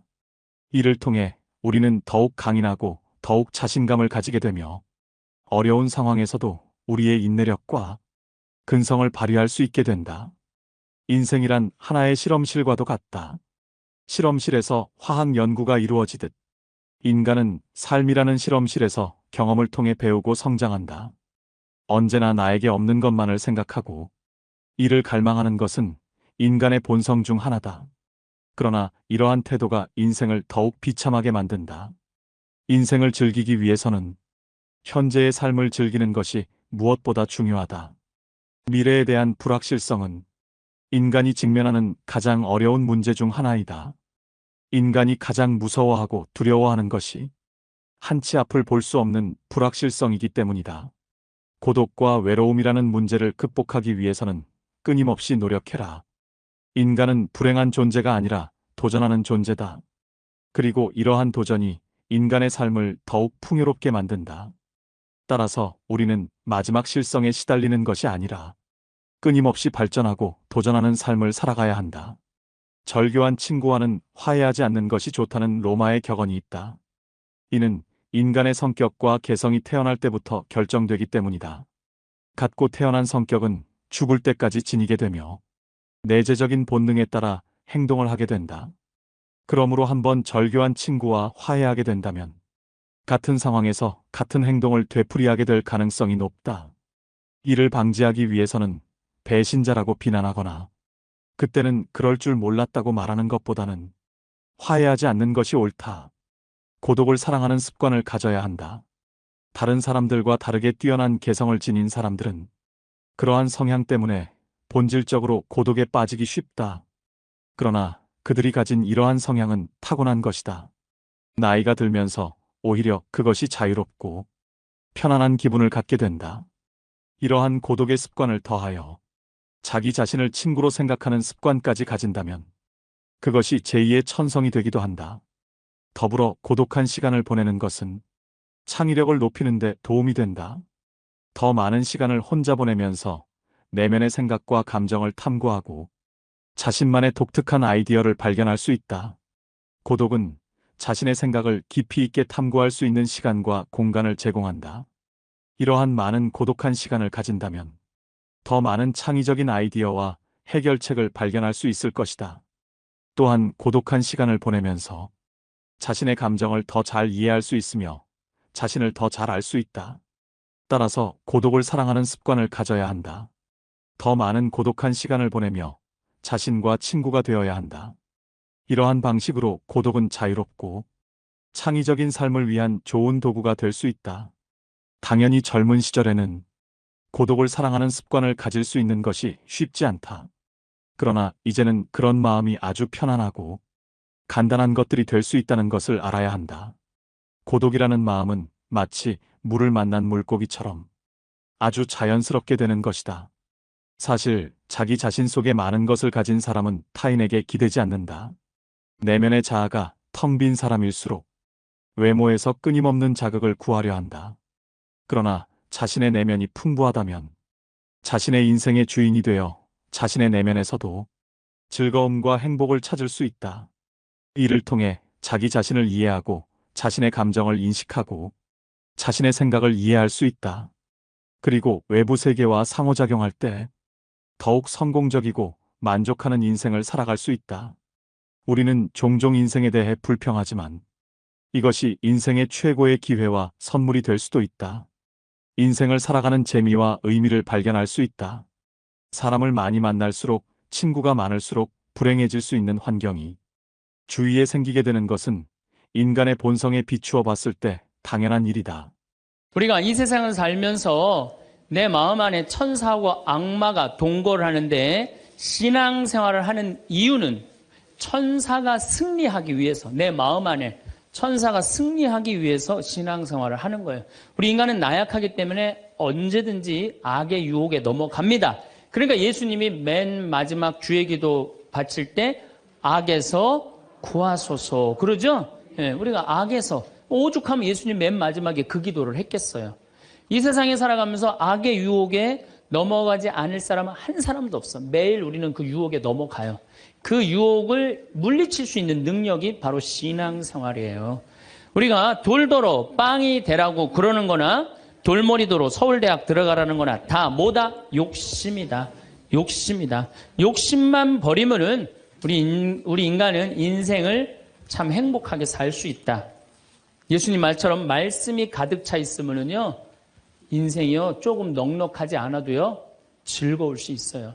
미국의 제일 행복한, 우리나라도 마찬가지지만 제일 행복한 직업이 1위가 성직자예요, 성직자. 말씀이 있기 때문에 제일 행복한 말씀이 있기 때문에. 그래서 여러분들도 말씀이 내 마음 안에서 살아 움직일 수 있도록 깨어 기도해라. 그 아주 중요한 거예요. 원주 비행장이 있어요. 그래갖고 비행장이 있어서 재밌어요. 원주 비행장이 있어서 그 이글스라고 그 비행 전투단이 있는데 여기서 연습해. 우리 여기 평창 하늘에서 처음에 막 태극기 그릴 때 보면 막 엉망으로 그려요. 그 다음에 뭐 하트도 막 찌그러져서 그리고 한 2달 연습하면은 아주 잘 그려져요. 그래서 그 비행장이 있다. 신경 쓰지 마세요. 나한테 절을 하면 어떻게 한다? 권세와 영광을 주겠다. 우리가 악마의 유혹에 빠져서 나 잘난 척, 교만하느냐고 다른 사람 무시하고 주님을 섬겨야 되는데 주님도 안 섬기고 세상에 나만 섬기라고, 나만 잘났다고 우리 유혹에 많이 빠진다. 그것도 안 되니까 이번에는 악마가 예수님을 예루살렘 성전 꼭대기에 데리고 올라가서 당신이 하느님의 아들이거든 뛰어내려 보시오. 시험하는 거예요. 여기 계신 분들 중에서도 주위에서 그런 소리 많이 들으실 거예요. 너 성당 나가는데 왜 너만 그 꼴로 살아? 다른 사람 성당 안 나가도 잘 먹고 잘 사는데 넌 성당 나갔는데 왜 그렇게, 하느님이 있다면 네가 그렇게 고통스럽겠니? 주위에서 그렇게 악마들이 와갖고 얘기 많이 해요, 안 해요? 해요. 많이 해요. 그때 흔들리는 거예요. 정말로 하느님이 있다면은 내가 왜 이 고통을 겪지? 마음이 흔들리는 거죠. 근데 저는 사제생활 20년 정말 짧은 세월을 살면서 영혼이 있다는 거, 영원이 있다는 거, 귀신이 있다는 거, 연옥이 있다는 거, 이거 확실히 믿습니다. 너무 많이 경험을 해서 그래요. 제가 10년 전에 본당 신부할 때, 능평 성당에서 본당 신부할 때인데, 성가대가 밤샘 피정을 해달라고 그래서 밤 10시부터 11시까지 강의를 했어요. 강의를 했는데 막 강의가 끝났는데 성당 앞길에서 차 부닥치는 소리가 났어요. 나가보니까 버스하고 승용차하고 정면 충돌을 했는데 승용차가 버스 밑으로 아예 들어갔어요. 근데 그 승용차에 누가 타고 있었느냐면 우리 본당 사회복지 분과장이 타고 있었어요. 그 자리에서 즉사했어요. 이 사람이 얼마나 착한 사람이냐면은 사회복지 분과장을 했으니까 요맘때만 되면 김장 다 해서 어려운 소년 소녀 가정 다 넣어줬어요. 쌀 떨어지면 쌀 떨어진 집 체크하고 다 넣어주고, 성당 짓는다고 삽을 잡으면 삽자를 놓지 않은 형제야. 정말로 살아있는 천사예요, 천사. 그리고 그냥 3월 달에 자기 부자니까 뒷마당에 뿅아리 100마리 풀어놓으면은 그냥 5월, 6월 달 손님 오면 그거 잡아서 삼계탕 해주는, 정말 그야말로 천사야. 근데 그 자리에서 즉사를 한 거예요. 그래서 이제 부인이 시신을 분당 재생병원에서 옮겨갖고 새벽 2시에 다 뭐 검찰도 왔다 갔다 하고 그래갖고 새벽 2시에 시신 수습이 끝났어요. 그래서 상주들을 깨우러 간 거야. 근데 상주가 초등학교 5학년, 초등학교 3학년, 초등학교 1학년이야. 애들도 너무 예쁜 애들인데. 그래서 이제 엄마는 5살짜리 아이 5학년 아이를 깨운 거야. 일어나봐라, 아들아. 근데 이 아들이요, 눈을 비비면서 엄마 나 이상한 꿈 꿨어 그러는 거야. 무슨 꿈 꿨냐 그러니까 아빠랑 꽃밭을 가는데 너무 꽃밭이 예뻤다는 거예요. 막 천국같이 예뻤다는 거예요. 근데 그 꽃밭을 끝을 갔는데 손을 잡고 가는데 꽃밭 끝에 갔더니 계단이 하늘로 나 있는데 양쪽에서 날개 달린 천사가 우리 집으로 빨리 올라오라고 막 손짓을 했다고. 그래갖고 내가 올라가려고 했더니 아빠가 내 손을 딱 놓더니 지금부터 나 혼자 올라가는 거라고, 넌 나중에 올라가라고. 그래갖고 아빠가 막 올라가는 꿈을 꿨다는 거예요. 초등학교 5학년 아이가, 아빠가 돌아가신 사실도 모르는 아이가. 이건 뭐예요? 이 아빠가 돌아가시면서 누구한테 보여준 거예요? 아들한테 보여준 거예요. 이런 일은 너무 많아요. 우리가 죽으면은 굉장히, 우리 한국 사람들은 죽음을 너무 무서워해요. 근데 난 죽는 거는 꽃밭을 간다는 얘기는 너무 많이 들었어요. 우리 여기 생태마을에 암 환자들이 많이 오잖아요. 작년에 글라라라는 자매가 하나 있었어요. 이 진짜 얼굴도 이쁘고 그냥 천사예요, 천사. 천사인데 폐암이 걸린 거예요. 4년 전에 폐암이 걸려갖고 이 6개월밖에 못 산다 그러는데 여기서 정말로 행복하게 4년을 살았어요. 근데 그냥 남편도 천사, 그냥 아들은 또 서울신학교 다니고 있어요, 지금도. 그 둘째 아들도 천사, 막내딸도 남편 말할 것도 없고. 그런데 그냥 하여튼 4년을 살다가 뇌까지 전이가 된 거예요. 근데 나는 우리 집에 암 환자들한테 그런 얘기를 해요. 죽는 거 무서워하지 말아라. 그리고 왜 미리 땡겨서 걱정하냐. 3개월 후, 6개월 후에 죽을 거에 지금 걱정하냐. 오늘 즐겁게 살자. 그러다 보니까 4년, 5년 살았으면 많이 사는 거죠. 6개월밖에 못 산다고 그랬는데.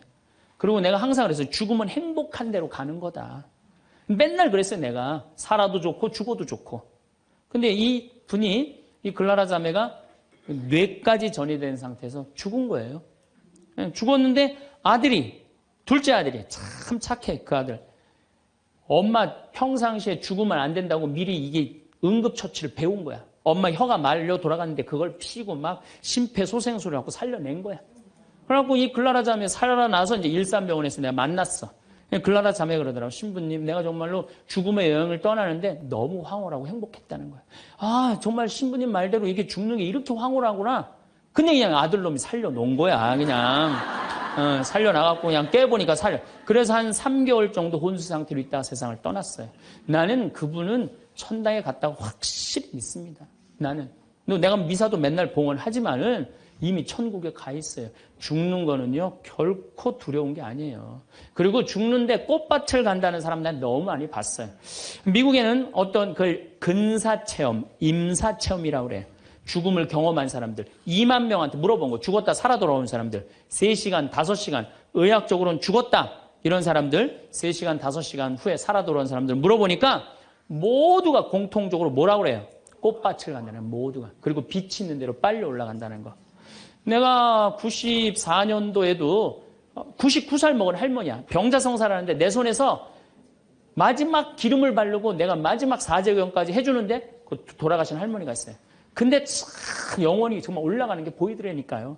싹 너무너무 행복한 영혼이 올라가는 게 보이는 거예요. 그래서 죽음은 뭐가 있느냐 그러지만 죽음은요 우리는 하늘나라로 들려 올려지는 거예요. 예. 난 내가 강의할 때 핸드폰을 넣어도 한 번도 내 승질을 부린 적이 없어 나는.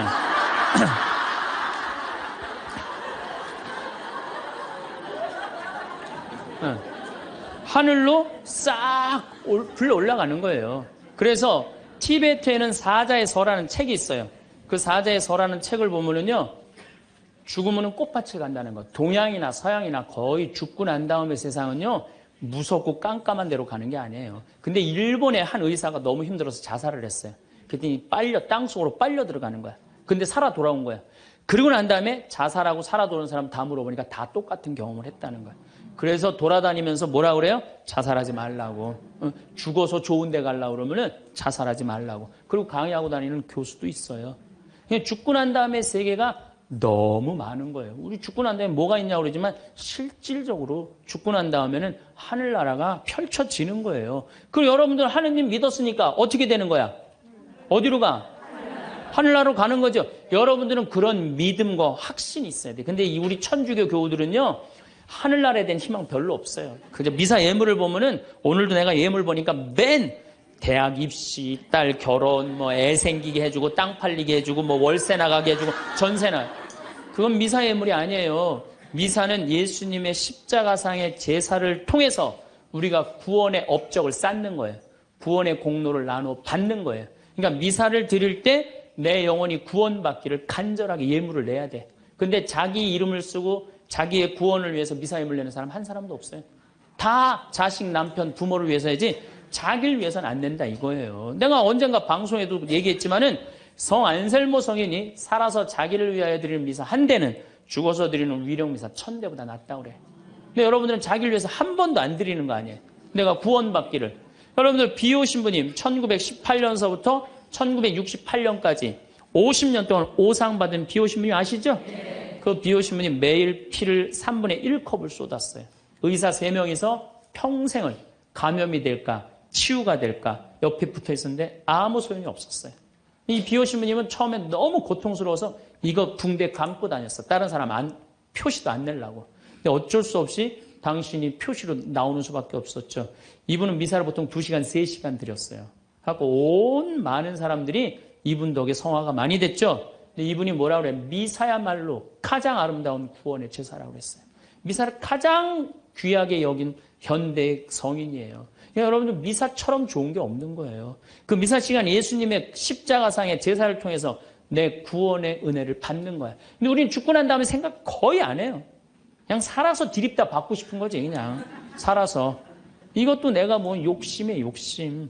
하늘나라에 대한 희망을 가져야죠. 어쨌든 또 더 재미난 거 이것도 내가 방송에서 얘기한 건데 15년 전에 평택 비전동 본당 신부할 때 1월 첫 주에 엄마 아빠 딸 4명이 눈이 빨개져 갖고 왔어요. 자기네들 성당 다니고 싶다는 거예요. 원래 성당 안 다니는데 왜 성당 다니려고 그러느냐 그랬더니 아버지가 살아생전에 하느님이 있긴 뭐가 있느냐 그 니네들이 예수쟁이들이 니네들 돈 뺏어 먹으려고 천당 지옥 겁주는 거다. 죽으면 끝이다. 평생 그랬대요. 하느님을 믿느니 뭘 믿는다? 내 주먹을 믿는다. 맨날 그랬대요. 근데 이 할아버지가 12월 20일 날 돌아가신 거야. 돌아가셨는데 저승길이 있는 거야. 미치는 거지. 죽었는데 아무것도 없는 줄 알았는데 저승길이 있으니 얼마나 미치겠어요. 그래갖고 저승사자들한테 매달렸대요. 난 돌아가야 된다고. 그래갖고 아버지를 하관을 땅에다 묻는데 관을 두들기더래요. 뚜껑을 열어보니까 이건 진짜 내가 경험한 거예요. 뚜껑을 열어보니까 아버지가 살아 돌아온 거예요. 그러면서 저승 얘기를 해준 거예요. 저승길이 있더라. 너희들 정말로 하느님을 믿어라. 그리고 일주일을 살고 돌아가신 거예요, 할아버지. 그러고 난 다음에 이제 1월 초에 나와갖고 눈이 빨개갖고 성당 나오겠다고. 저는 그런 경험을 너무너무 많이 해요. 그런 경험을. 저만 그런 게 아니에요. 여러분들도 인생 살아오면서 하느님의 손길이 다 있었어요. 순간순간 다 있으셨죠? 근데 왜 까먹어요? 기도하지 않아서 까먹는 거예요. 끊임없이 기도하고 끊임없이 감사하고 내가 기쁘게 살지 않고 욕심 펴서요. 그 하느님의 모든 사랑과 은혜를 다 까먹고 사는 거예요. 어쨌든 이거는 내 개인적인 뭐 신앙 체험이라면 내가 공적인 얘기를 좀 할게요. 이제 오늘 이제 성모님 얘기를 좀 해야 될 것 같아. 성모님이 세계 곳곳에서 지금 발현을 하세요. 그 중에 아주 공식적인 발현 3가지만 말씀을 드릴게요. 1531년 멕시코 과달루페에 성모님이 발현을 하세요. 1531년 12월 9일 날 발현하세요. 근데 이 12월 9일이 동방교회는 아예 처음부터 원죄 없이 잉태되신 축일이야. 우리는 나중에 지냈는데 동방교회는 처음부터 원죄 없이 잉태되신 성모님 축일이 12월 9일이에요. 그래갖고 이날 이제 이 57살 먹은 요한 디에고라는 인디언이 있었어요. 당시에 1517년, 18년에 스페인 사람들이 멕시코를 점령해요. 그러니까 10년, 15년도 안 된 거예요. 그래갖고 이 사람은 세례를 받았어. 요한 디에고라는 사람은 세례를 받았는데 부인도 죽고 자식도 없는 사람이야. 오로지 그냥 3시간 걸어서 미사참례 다니는 사람이야. 토요일 날 이제 성당을 간다고 갔는데 테페악이라는 언덕에 딱 올라섰는데 기가 막히 아름다운 음악이 들리고 코를 찌르는 기가 막힌 향내가 나는 거야. 가보니까 너무 아름다운 부인이 서 있는 거야. 성모님. 성모님이 딱 나타나갖고 요한 디에고, 나는 탄식하는 이들의 위로의 어머니고 도움을 청하는 이의 어머니다. 나의 사랑을, 하느님의 구원을 온 세상에 전하기 위해서 이 언덕에 성당을 지라고 주마라가 주교한테 가서 얘기를 해라. 당시에 스페인에 1대 주교가 와 있었어요. 주교한테 가서 얘기를 하라는 거야. 요한 디에고는 성모님을 너무 명명백백하게 봤기 때문에 의심하지 않고 주교관을 쫓아가요. 근데 이게 멕시코 사람이야. 완전히 까만 인디안이야. 그런데 주교관에 딱 갔더니 입구에서부터 못 들어오게 막는 거예요. 문지기들이 어딜 들어오느냐고. 아니 난 꼭 가야 된다고. 나 좀 들여다 보내달라고. 그래갖고 그냥 문지기들이 왔다 갔더니 주교님 뭐냐 그러니까 아니 주교님 만나러 왔다고 들여보내라고. 그랬더니 요한 디에고가 내가 성모님을 만났는데 성모님께서 주교님한테 그 테페악이라는 산에다가 성당을 지나라고 전해주라고 그랬다고. 여러분들이 지금 남산을 가는데 남산 꼭대기 가는데 성모님이 딱 나타났어요. 너무 아름다운 모습으로. 마리아, 데레사 이렇게 합시다. 데레사, 너 우리 추기경님한테 가갖고 이 나의 사랑을 온 세상에 대한민국에 전하기 위해서 남산 꼭대기에 성당을 지라고 가서 전해라. 분명히 성모님을 봤어요. 그래갖고 여러분들이 이제 명동에 가갖고 추기경님한테 내가 성모님을 만났는데 남산 꼭대기에다 성당을 지라고 그랬다고. 그럼 추기경님 아유 잘 알겠습니다. 그리고 짓겠습니다. 그럴 것 같아요? 명동에 가면 이 약간 정신 나간 여자 3명 있어요. 4번째 등극하는 거 4번째. 성모님 본 사람들 다 처음에 무슨 대접받아요? 다 미친 사람 대접받아. 다. 그러니까 주교님이 뭐라고 그러냐면은 이상한 소리 하지 말아라. 가라 그래요. 네가 정말이라면 나중에 얘기하자 그래요. 그래갖고 성모님이 내가 기다리고 있겠다고 그래요. 그래갖고 다시 테페악이라는 산에 가요. 성모님한테 그래요. 성모님 전했느냐? 성모님 얘기를 전하긴 전했는데 주교님이 안 믿는 것 같다고. 그랬더니 성모님이 뭐라고 그러냐면은 그렇다면 내일 가서 또 전해라 그래요. 난 참 성모님도 답답해요. 아니 그게 그렇게 중요하면 당신이 가서 얘기하면 될 거 아니야. 왜 그 저기 뭐 57살 먹은 보면은 벨라데타 그 다음에 루시아 다 똑같아. 제대로 배우지도 못하고 가난한 사람한테 나타나고 꼭 힘들게 해. 그래서 내가 기도 때 한번 따졌어요. 성모님. 아니 나타내려면 신부나 주교나 뭐 이런 사람한테 나타나갖고 확실하게 하지 왜 그렇게 사람들이 힘들게 하느냐고 그랬더니 성모님이 하느님의 영광은 어린아이, 순수한, 미천한 사람을 통해서 드러나는 것이다. 그러시더라고요. 그래서 그건 이제 앞으로 안 따지기로 했어 내가. 그래갖고 이 요한 디에고는 다음 날 주교님을 또 찾아가요. 또 문지기들이 모욕을 주죠. 이런 무식한 원주민 인디안이 어디 감히 주교를 만나느냐고. 그래도 이 요한 디에고는 애절하게 주교님을 만나자고 원해요. 하도 그러니까 어쩔 수 없이 주교님을 만나게 해줘요. 그러니까 주교님이 이틀째 연속 오니까 그래? 만약에 네가 정말로 성모님을 봤다면 증표를 갖고 와라 그래. 증표를. 내가 갖고 올 수 있다고. 성모님 분명히 봤으니까. 12월 10일 날. 그래갖고 이제 가갖고 성모님한테 가요. 성모님이 기다리고 있어. 그래 전했느냐 그러니까 전했는데 주교님이 성모님한테 증표를 갖고 오라고 그랬다고. 그러니까 성모님 내일 오면 내가 증표를 주마 그래요. 12월 11일 날이 됐어요. 그래갖고 이제 이 요한 디에고가 갈라고 그랬는데 요한 디에고 부인도 없고 자식도 없는데 삼촌 베르나르도라는 삼촌이 작은 아버지가 한 분 있는데 열병에 걸려갖고 돌아가시려고 그래요. 그러니까 병간호를 막 하는 거예요.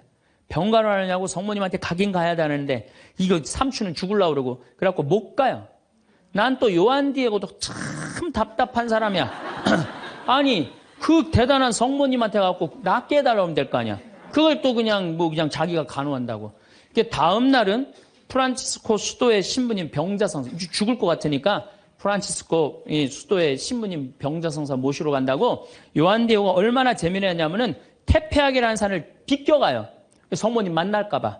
지금 누가 더 중요하다고? 이 본당심이 더 중요하다 이거야. 병자성사 봐야 된다고. 막 가는데 성모님이 물어봐. 너 어디 가냐고. 어디 가냐고 물어봐요. 그러니까 아니 삼촌이 작은아버지가 죽으려고 그래서 모시러 간다고. 걱정하지 말아라. 작은아버지 내가 치료해 줄 테니까 너 저 언덕에 올라가 봐라.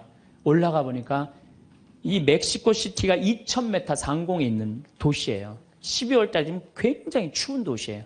그런데 장미가 펴 있는 거야. 가득. 그래갖고 너무 신이 나갖고 이 요한 디에고는 저기 멕시코 인디안들은 모자 동그란 거 쓰죠. 그 다음에 이 망토 쓰죠. 그 망토를 틸마라고 그래요. 이 틸마는 뭘로 엮느냐면 선인장에서 뽑아갖고 섬유를 뽑아갖고 이 아주 거친 섬유질로 돼 있는 그 망토예요. 그 망토에다 선인장을 따요. 막 따갖고 막 너무 흥분해갖고. 그러니까 성모님이 그걸 보더니 웃으면서 가지런히 놔줘요. 내가 가지런히 놔주마. 가지런히 놔줘갖고 등에다 져요. 등에다 져갖고 너무 신이 나갖고 주교관에 가요. 주교관에 가갖고 이제 가려고 그랬더니 막 향이 나고 그러니까 문지기들이 이게 뭐냐 그러니까 이거 줘라 그러니까 안 된다고. 이거 주교님한테 갖다 줘야 된다고. 그래갖고 그 주교님한테 가갖고 증표 갖고 왔다고 장미를 딱 떨어뜨리는데 이 주교님은 장미에는 전혀 관심이 없는 거야. 그 틸마에 갑자기 무릎을 꿇더니 눈물을 흘리면서 키스를 하는 거야. 아니 그 틸마가 얼마나 더럽고 지저분하겠어요. 왜 그러나 우리가 틸마를 내려봤더니 자기가 본 성모님이 그 틸마에 새겨져 있는 거야. 그대로. 그런데 이 새겨져 있는 색깔 자체가 이건 도저히 1500년대에 만들 수 없는 색깔이야. 너무 예쁜 거 성모님이. 너무 예쁘고 너무 곱고 옷 색깔도 너무 화려하고. 그러니까 과학자들이 계속 연구를 해봤어요. 과연 1500년대에 저 물감을 만들 수 있을까? 그 과학자들이 결론은 못 만든다. 그래갖고 그냥 이 소송당에 이제 주교님 소송당에 걸어놓고 성당을 진 거죠. 그리고 12월 10일 날 같은 날 성모님은 베르나르도라는 삼촌한테 나타나서 다 치유를 해줘요. 그리고 네 조카가 이런 기적을 발현을 봤다. 다시 한번 확증을 해주죠. 그 바람에 7년 사이에 인디언들이 멕시코 스페인 사람들이 무서워서 나와서 세례를 안 받거든요. 세례를 안 받다가 800만 명이 7년 만에 다 세례를 받아요. 나는 유럽 교회는 사도들이 전교를 했다면 아메리카는 성모님이 난 전교했다고 믿어요. 성모님이. 그래서 그 수많은 사람들이 순례를 하잖아요. 근데 더 기가 막힌 건 이 선인장에서 엮은 거는 30년, 50년이면 사고 없어져요. 근데 500년이 지난 지금도 그대로 모셔져 있는 거예요. 500년이 지난 지금도. 제가 지난 40일 동안 LA 순회 강연을 갔는데 중간 일주일 동안 성모 승천 대축일 그 기간 동안을 멕시코의 과달루페에 갔다 왔어요. 갔다 왔는데요. 1m 20 된 그 성모님 사진이요. 그 틸마에 새겨진 게요. 저 아직도 살아있는 것 같아요. 너무너무 은혜롭고. 그러니까 여러분들 나는 신앙이 약하다. 성주순례 가면 돼. 성주순례. 성주순례 가갖고 하느님의 살아있는 증표를 보면 돼. 예루살렘에 가보고 이집트에 가보고 티베트 이번에 지진 일어난 어디야? 터키도 가보고 그리스도 가보고 그러면은요 살아있는 하느님 역사 안에 왔다 가신 예수님을 만날 수 있어요. 그냥 그런 데는 안 가고 그런 데 돈 쓰는 건 아깝고 그냥 누워갖고 그냥 하느님 있나 없나 이러고만 앉아있으니 무슨 돈으로 애 휴학시키고 학교 무슨 학교예요. 그냥 여러분들 영혼이 더 중요한 거지. 공부도 못하는 놈들 뭐하러 그냥 학교를 보내고 학원을 보내고 그래요. 그런데 더 기가 막힌 사건이 벌어져요. 1963년 성모님의 눈동자가 이상해서 사진을 찍어봐요. 사진을 찍어봤고 현미경으로 6배 확대를 해보니까 성모님 눈동자에 3사람이 있는 거야. 자세히 더 기가 막히게 해보니까 그건 그림으로는 도저히 불가능한 거. 비친 그 그림인데 첫 사람이 누구냐면 그 요한 디에고 초상하고 똑같은 거야. 두 번째는 주마라가 죽여. 세 번째도 같이 있던 사람. 그게 500년이 지나도록 몰랐던 거예요. 물론 거기에 기적은요. 이거 한 3배만한 성당이 있는데 요만한 사진으로 꽉 찼어요. 그 과달루페 성모님을 통해서 기적이 일어난 건 뭐 말할 것도 없고 그건 말할 것도 없고. 이 과달루페의 성모님. 이거 우리 이 사진에 이제 방송에 나갈 거예요, 성모님. 딱 멋있게 나갈 거예요. 지금도 그 성모, 저는 그 성주순례 가서 제가 거기서 미사도 봉헌했지만은 그 엘리베이터로 돼 있어요. 에스컬레이터라고 그러냐? 하도 사람이 많으니까 스면은 쭉 지나가서 볼 수 있어요. 그리고 또 뒤쪽으로 또 돌아. 그러면 또 뒷걸음막 또 쭉 가면서 볼 수 있어. 내가 묵주기도 5단을 하면서 그 성모님만 봤는데도요, 그렇게 은혜롭더라고요. 근데 그 사진도 지금 사갖고 왔는데 보고 있으면 너무너무 행복해요. 성모님이 얼마나 우리 아들 구원 사업을 많이 신경을 쓰시겠어요. 또 1858년 2월 11일부터 7월 16일까지 18번에 걸쳐서 벨라데타라는 소녀한테 나타나요. 루르드의 성모님. 이 피레네 산맥 밑에 있는 조그만 동네에 루르드라는 게, 그 보면 그냥 저 피레네 산맥이 꼭대기까지 보여요. 근데 이 아이가 너무 가난한 거야. 2월 11일 날 피레네 산맥 프랑스 끝에 있으면요 추워요. 너무 추워갖고 땔감을 모으러 가. 막 땔감을 모으러 가는데 동굴에 빛이 나는 거야. 부인이 보이는 거야. 너무 아름다운 마담이 보이는 거야. 너 나한테 계속 올 수 있느냐? 네, 마담. 처음에 이름을 밝히지 않아요. 그리고 이 벨라데타도 14살 난 아이도 마담이라고 그래. 근데 동생한테 얘기를 해요. 야, 너 비밀 지켜야 된다. 내가 오늘 성모님 봤거든. 그러니까 아무한테도 말하지 말아라. 근데 이 동생이 집에 가자마자 엄마, 언니가 성모님 봤대. 그러니까 엄마가 어떻게 했을 것 같아요? 귀싸대기를 때려요. 그걸 쓸데없는 소리 하지 말라고. 그러니까 성모님 보고 되게 많이 맞아요, 보면은. 많이 맞아. 성모님 보는 게 좋은 거 아니야, 여러분들. 괜히 성모님 봤다 어디 가면 꼭 꽂은 사람 취급당하니까 나한테 성모님이 나타났으면 좋겠다. 그런 거 꿈도 꾸지 마세요. 쓸데없는 소리 하지 말라고. 그런데 계속 나가요. 그런데 2월 25일 날 성모님이 자꾸 그 동굴 밑을 파라는 거야. 자꾸 파니까 물이 솟아나오는 거야. 거기 씻어라. 그 사람들이 제가 뭐 성모님을 봤다니까 사람들이 모이기 시작하는 거야. 자꾸 모이기 시작하는데 그 눈병이 오는 사람이 그걸 씻으니까 싹 낫기 시작하는 거야. 하루에 40만 리터씩 물이 쏟아져, 펑펑 쏟아져 나오는 거죠. 그러니 자꾸 사람들이 이제 물어보니까 본당 신부님이 벨라데타를 불러요. 얘야, 너 그분을 만나면, 성모님을 만나면 이름이 뭐냐고 물어봐라. 그랬더니 벨라데타가 맹랑한 소리를 해요. 그분은 성모님이 아니다. 그분은 그냥 부인이다. 너무 아름다운 파란 띠를 한. 여러분 루르드 성모님 파란 띠 아시죠? 파란 띠를 한 부인이다. 부인, 마담이다. 글쎄 마담이든 뭐든 이름을 좀 알아갖고 와라. 그래갖고 3월 25일 날 중요한 성모 용모 축일이죠. 만났어요. 만나고 이렇게 물어봐요. 마담, 본당 신부님이 이름이 뭔지 알아보라고 그랬다고. 그랬더니 성모님이 내 이름은 꾸에소에 에라 임마꿀라타 콘셉시우다. 딱 그래요. 얘는 라틴어를 배운 적도 없는 애야. 그리고 그 피렌체 언어를 쓰는 아이야. 라틴어를 배운 적도 없는 아이인데 성모님이 꾸에소에 에라 임마꿀라타 콘셉시우 이러니까 그거 안 까먹으려고 막 입술로 막 되네요. 꾸에소에 에라 임마꿀라타 콘셉시우. 그래갖고 본당 신부 문을 확 열면서 이름 알아왔다고. 뭐라고 그러느냐? 꾸에소에 에라 임마꿀라타 콘셉시우랍니다. 그랬더니 본당 신부 너 그 무슨 뜻인지 어떻게 아느냐? 그랬더니 벨라데타가 뭐라 그러냐면 난 무슨 뜻인지 나 안 잊어먹으려고 이게 왜 오느냐고 죽을 뻔했다고. 정말로 그래요. 정말로. 너무 힘들었다고. 그래갖고 본당 신부한테 얘기를 했는데 깜짝 놀라는 거 본당 신부가. 왜 놀라느냐면 그게 무슨 뜻이냐면은 라틴어인데 임마꿀라타가 깨끗하다라는 뜻이야. 콘셉시우라는 게 임신했다라는 거. 원죄 없이 잉태된 교리가 1854년에 반포가 돼요. 4년 전에 교황청에서. 그런데 성모님은 항상 당신에 대한 교리가 반포되면 발현을 통해서 꼭 알려줘요. 확증을 시켜주는 거죠. 그러니까 이게 발현인가 보다. 그래갖고 거기서 이제 성당을 짓고 수많은 사람들이 순례를 하고 거기에 이제 물이 펑펑 쏟아져 나와갖고 어떻게 수많은 사람들이 기적을. 그래갖고 거기도 의사들이 있어요. 이 자연 치유냐 기적이냐 뭐 기적을 함부로 해주는 건 아니지만 그래 거기 간 사람들이 다 그 물 먹고 많이 낫고 그러잖아요. 나는 그 루르드에 가서 난 루르드도 갔어요. 루르드도 어디야 테페아 과달루페도 가고 루르드도 갔어. 나도 거기 가서 세례했어요. 루르드에 나는 물에 들어가고 이렇게 기도했어요. 난 여기 온 걸로 족하니까 제발 나한테 기적 일으키지 말라고. 난 지금도 충분하다고. 그것만 해도 충분하죠. 이게 바로 루르드의 성모님이에요. 자, 세 번째 발현. 1917년 포르투갈 파티마의 발현이에요. 많이 들어보셨죠? 이 발현은 더 특별해. 9살 루시아, 8살 히아친타, 6살 프란치스코. 이 세 꼬마한테 나타나는. 얘네들 역시 당연히 뭘 몰라? 글 모르는 아이들이에요. 목동이에요, 목동. 맨날 양 풀어놓고 놀던 아이들이에요.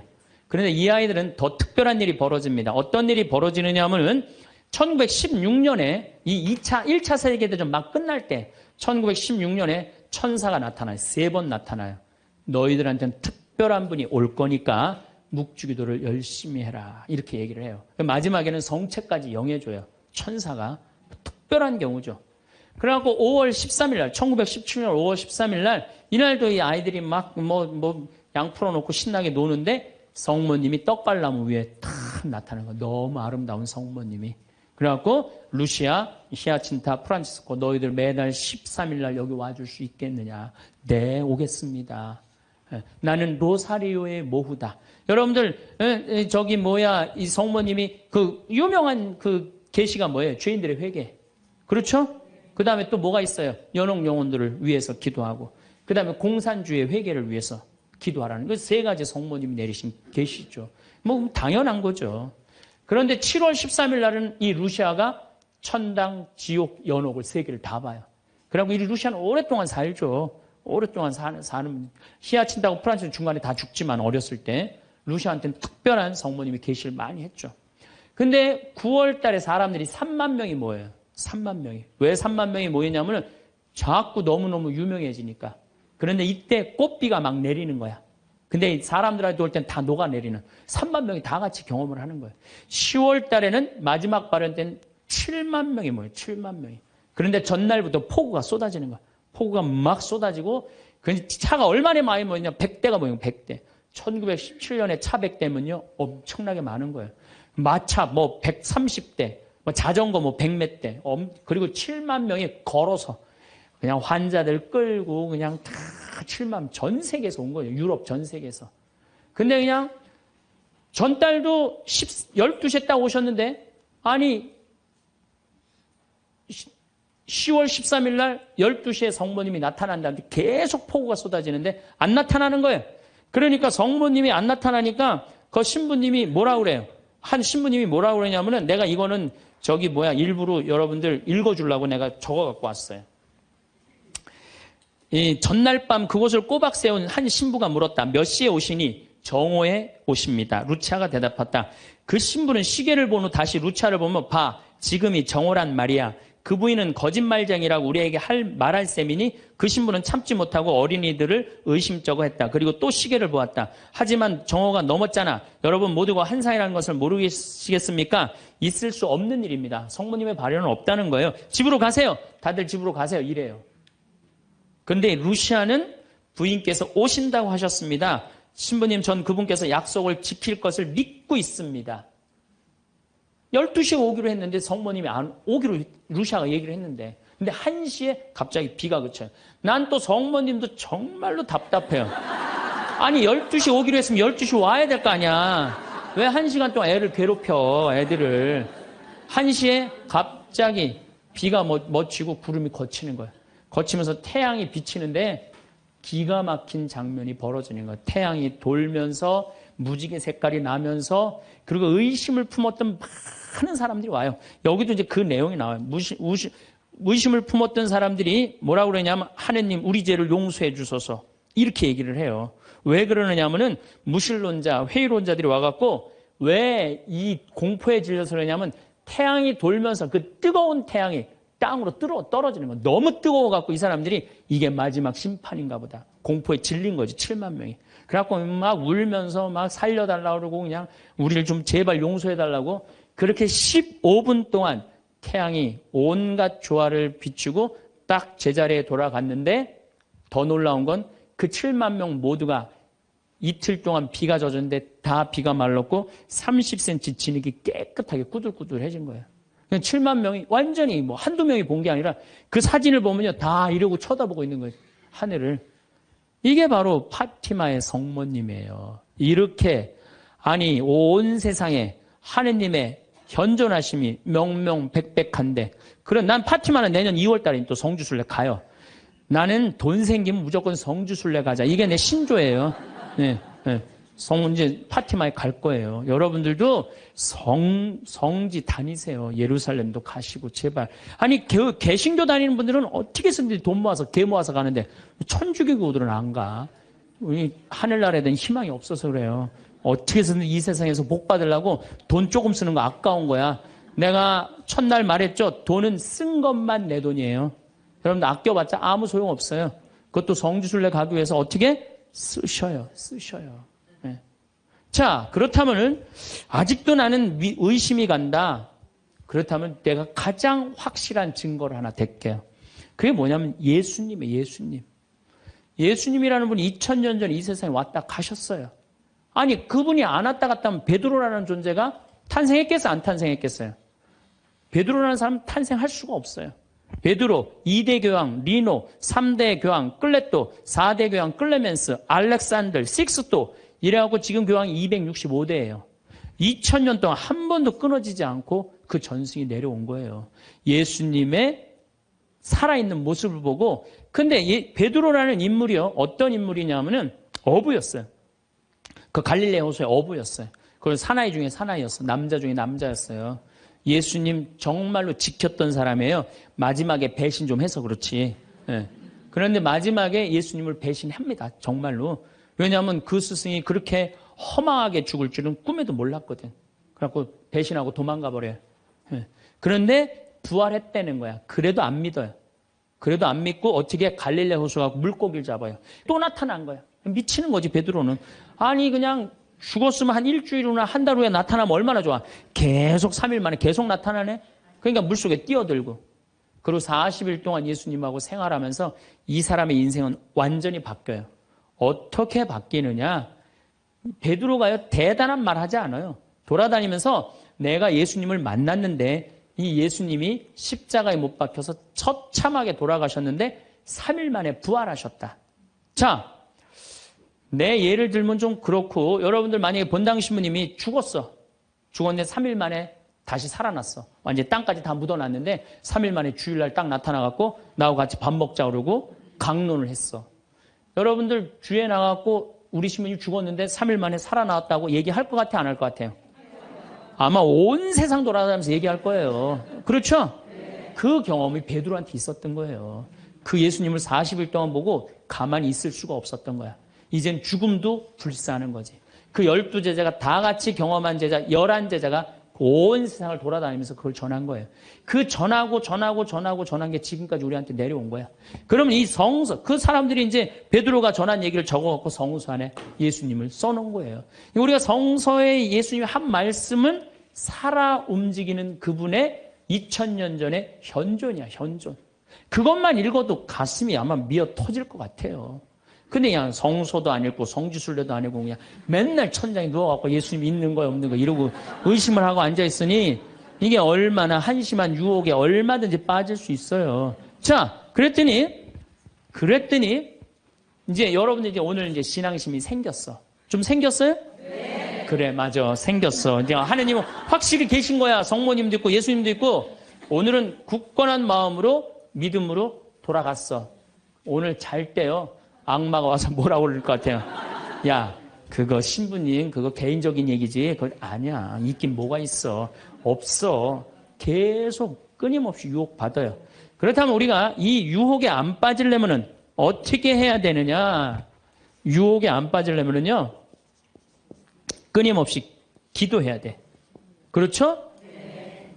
그 다음에 항상 기뻐해야 돼. 신앙인의 기본은 뭐예요? 항상 기쁜 거예요. 기쁜 사람은요, 유혹에 안 빠져요. 왜? 이 기쁜 사람은요, 욕심이 없어요. 어떤 사람이 유혹에 많이 빠지면 욕심이 많은 사람이 유혹에 빠져요. 예, 그래갖고 그냥 늘 미움, 분노 이런 사람들이 유혹에 빠지는 거. 더 가지려고 그러는 사람. 욕심이 없는 사람 항상 기쁠 수 있어. 그 다음에 끊임없이 기도하는 사람. 매일 미사 참여 다니고 묵주기도 열심히 하고 이런 분들 또 피정 열심히 따라다니고 이 끊임없이 기도하는 거. 이런 사람 유혹에 안 빠져요. 그 다음에 어떤 사람이 유혹에 안 빠지냐면 어떤 처지에서든 감사하는 사람. 이 사람들 유혹에 안 빠져요.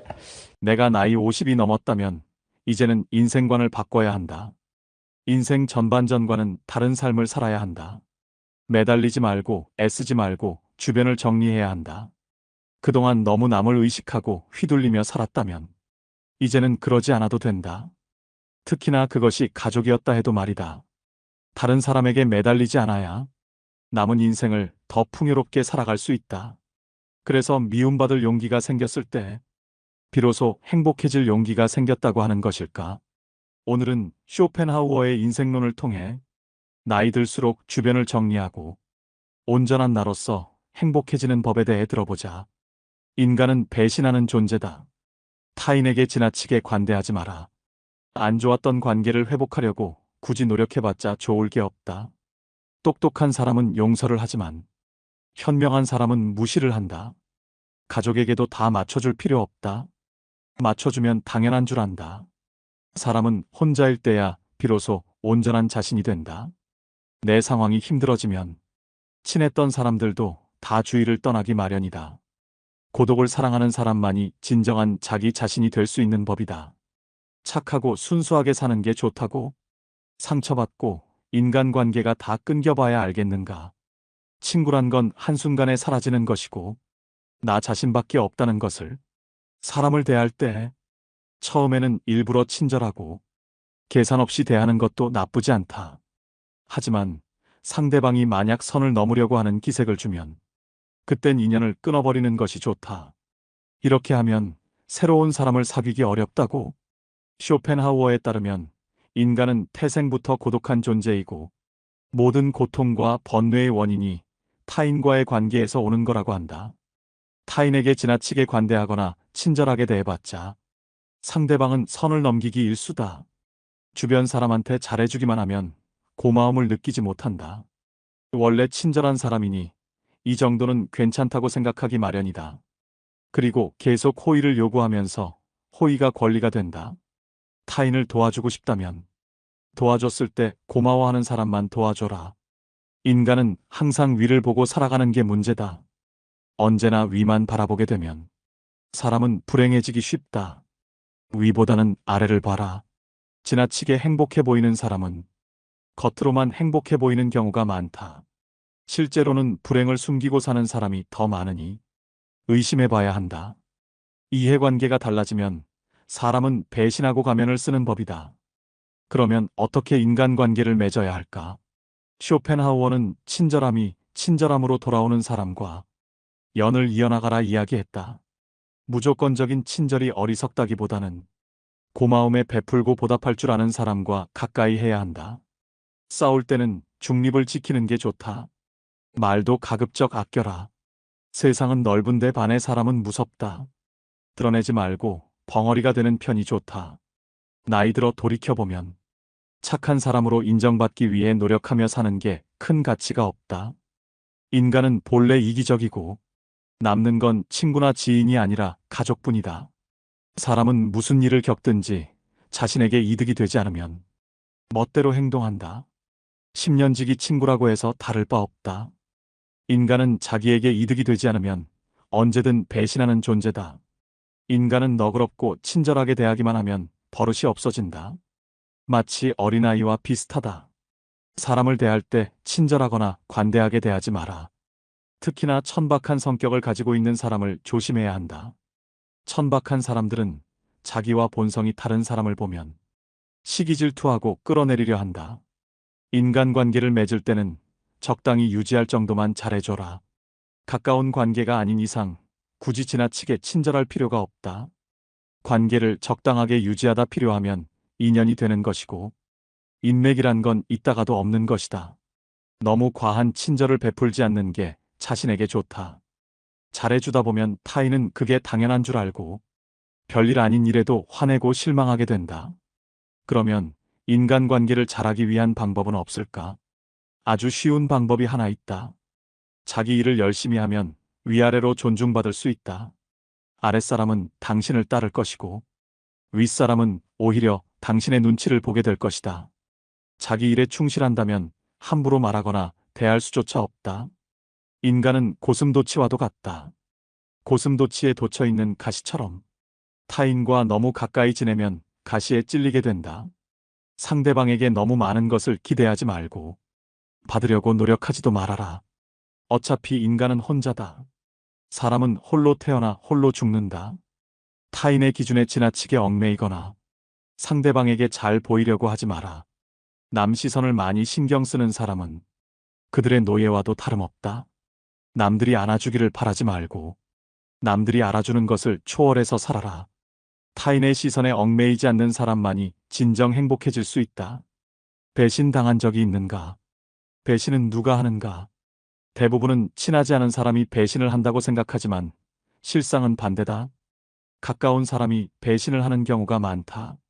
친한 사람들과 어울리다 보면 이 사람은 배신을 하지 않을 거라고 생각하게 된다. 하지만 배신이란 건 빨리 배신할 사람과 천천히 배신할 사람만 있을 뿐이다. 아무리 친하게 지내도 100% 신뢰하지 말고 오직 스스로를 지키기 위해 노력하라. 다른 사람의 행동이나 태도에 대해 날카롭게 비판하는 사람들도 있다. 그런 사람들은 대개 자신의 결점은 모르고 남의 행동만 비난하기 십상이다.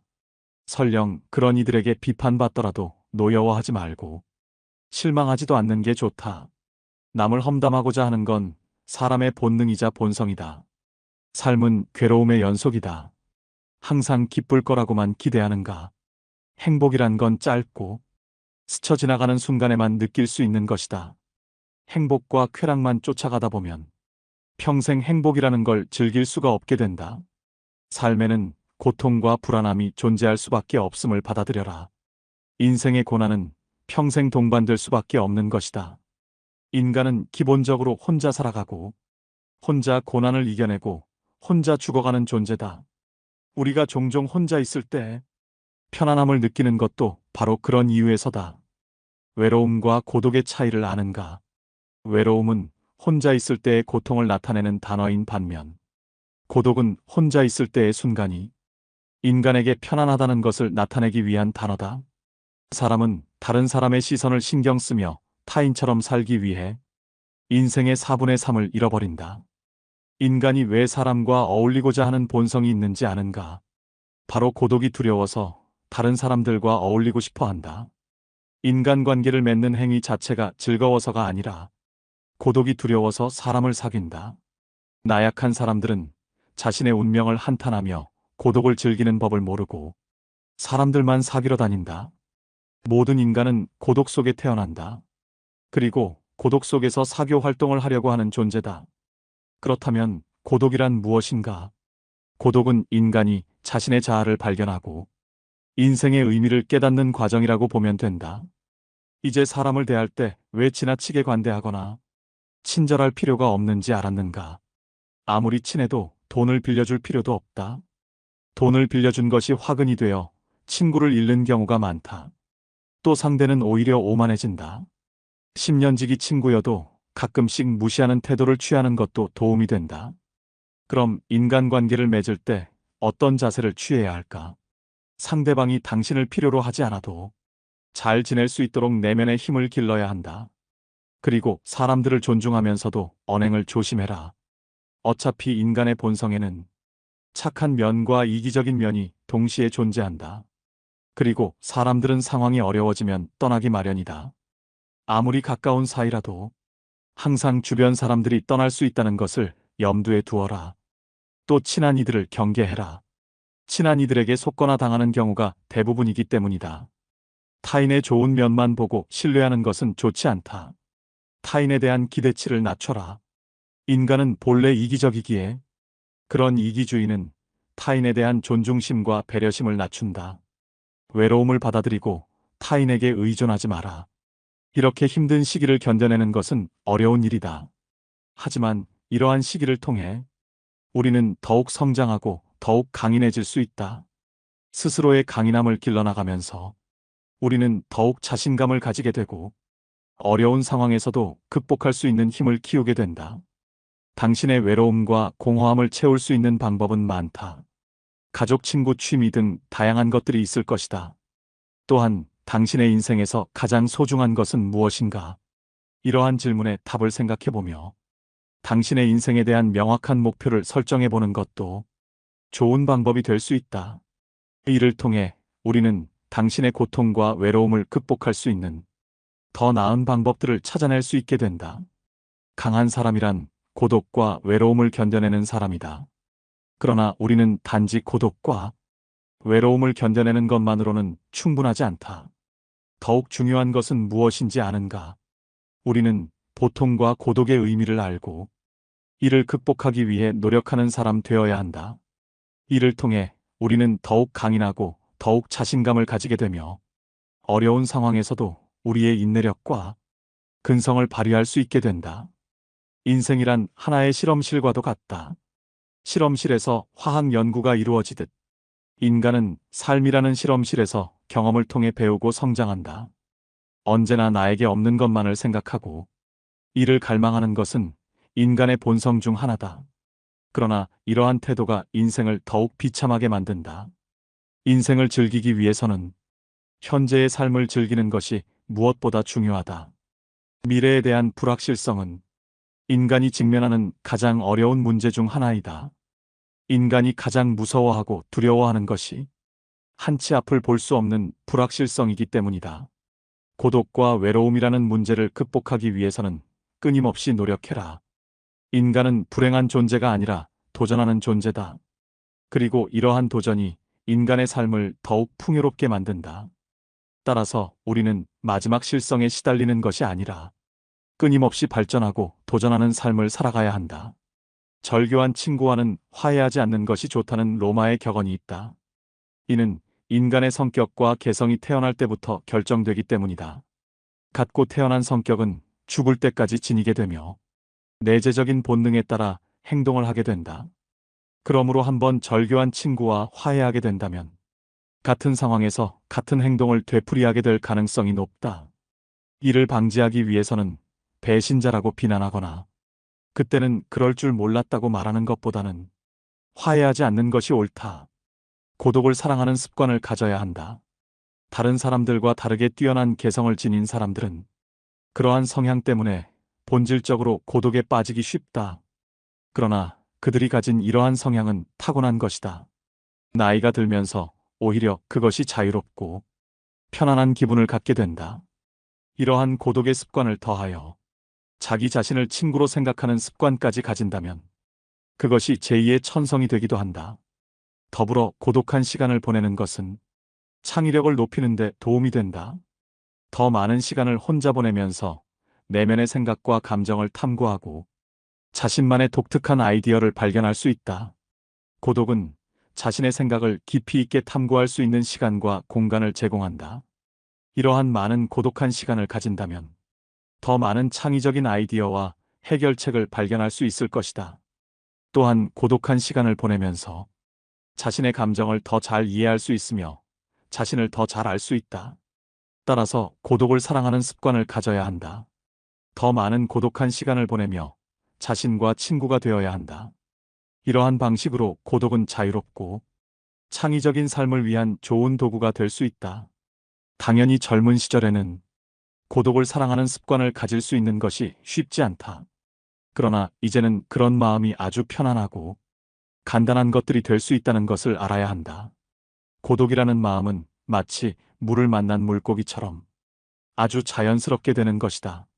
사실 자기 자신 속에 많은 것을 가진 사람은 타인에게 기대지 않는다. 내면의 자아가 텅 빈 사람일수록 외모에서 끊임없는 자극을 구하려 한다. 그러나 자신의 내면이 풍부하다면 자신의 인생의 주인이 되어 자신의 내면에서도 즐거움과 행복을 찾을 수 있다.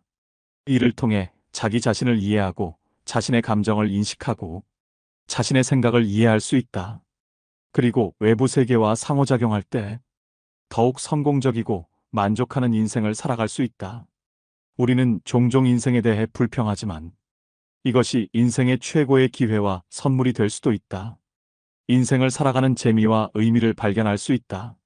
사람을 많이 만날수록, 친구가 많을수록 불행해질 수 있는 환경이 주위에 생기게 되는 것은 인간의 본성에 비추어 봤을 때 당연한 일이다.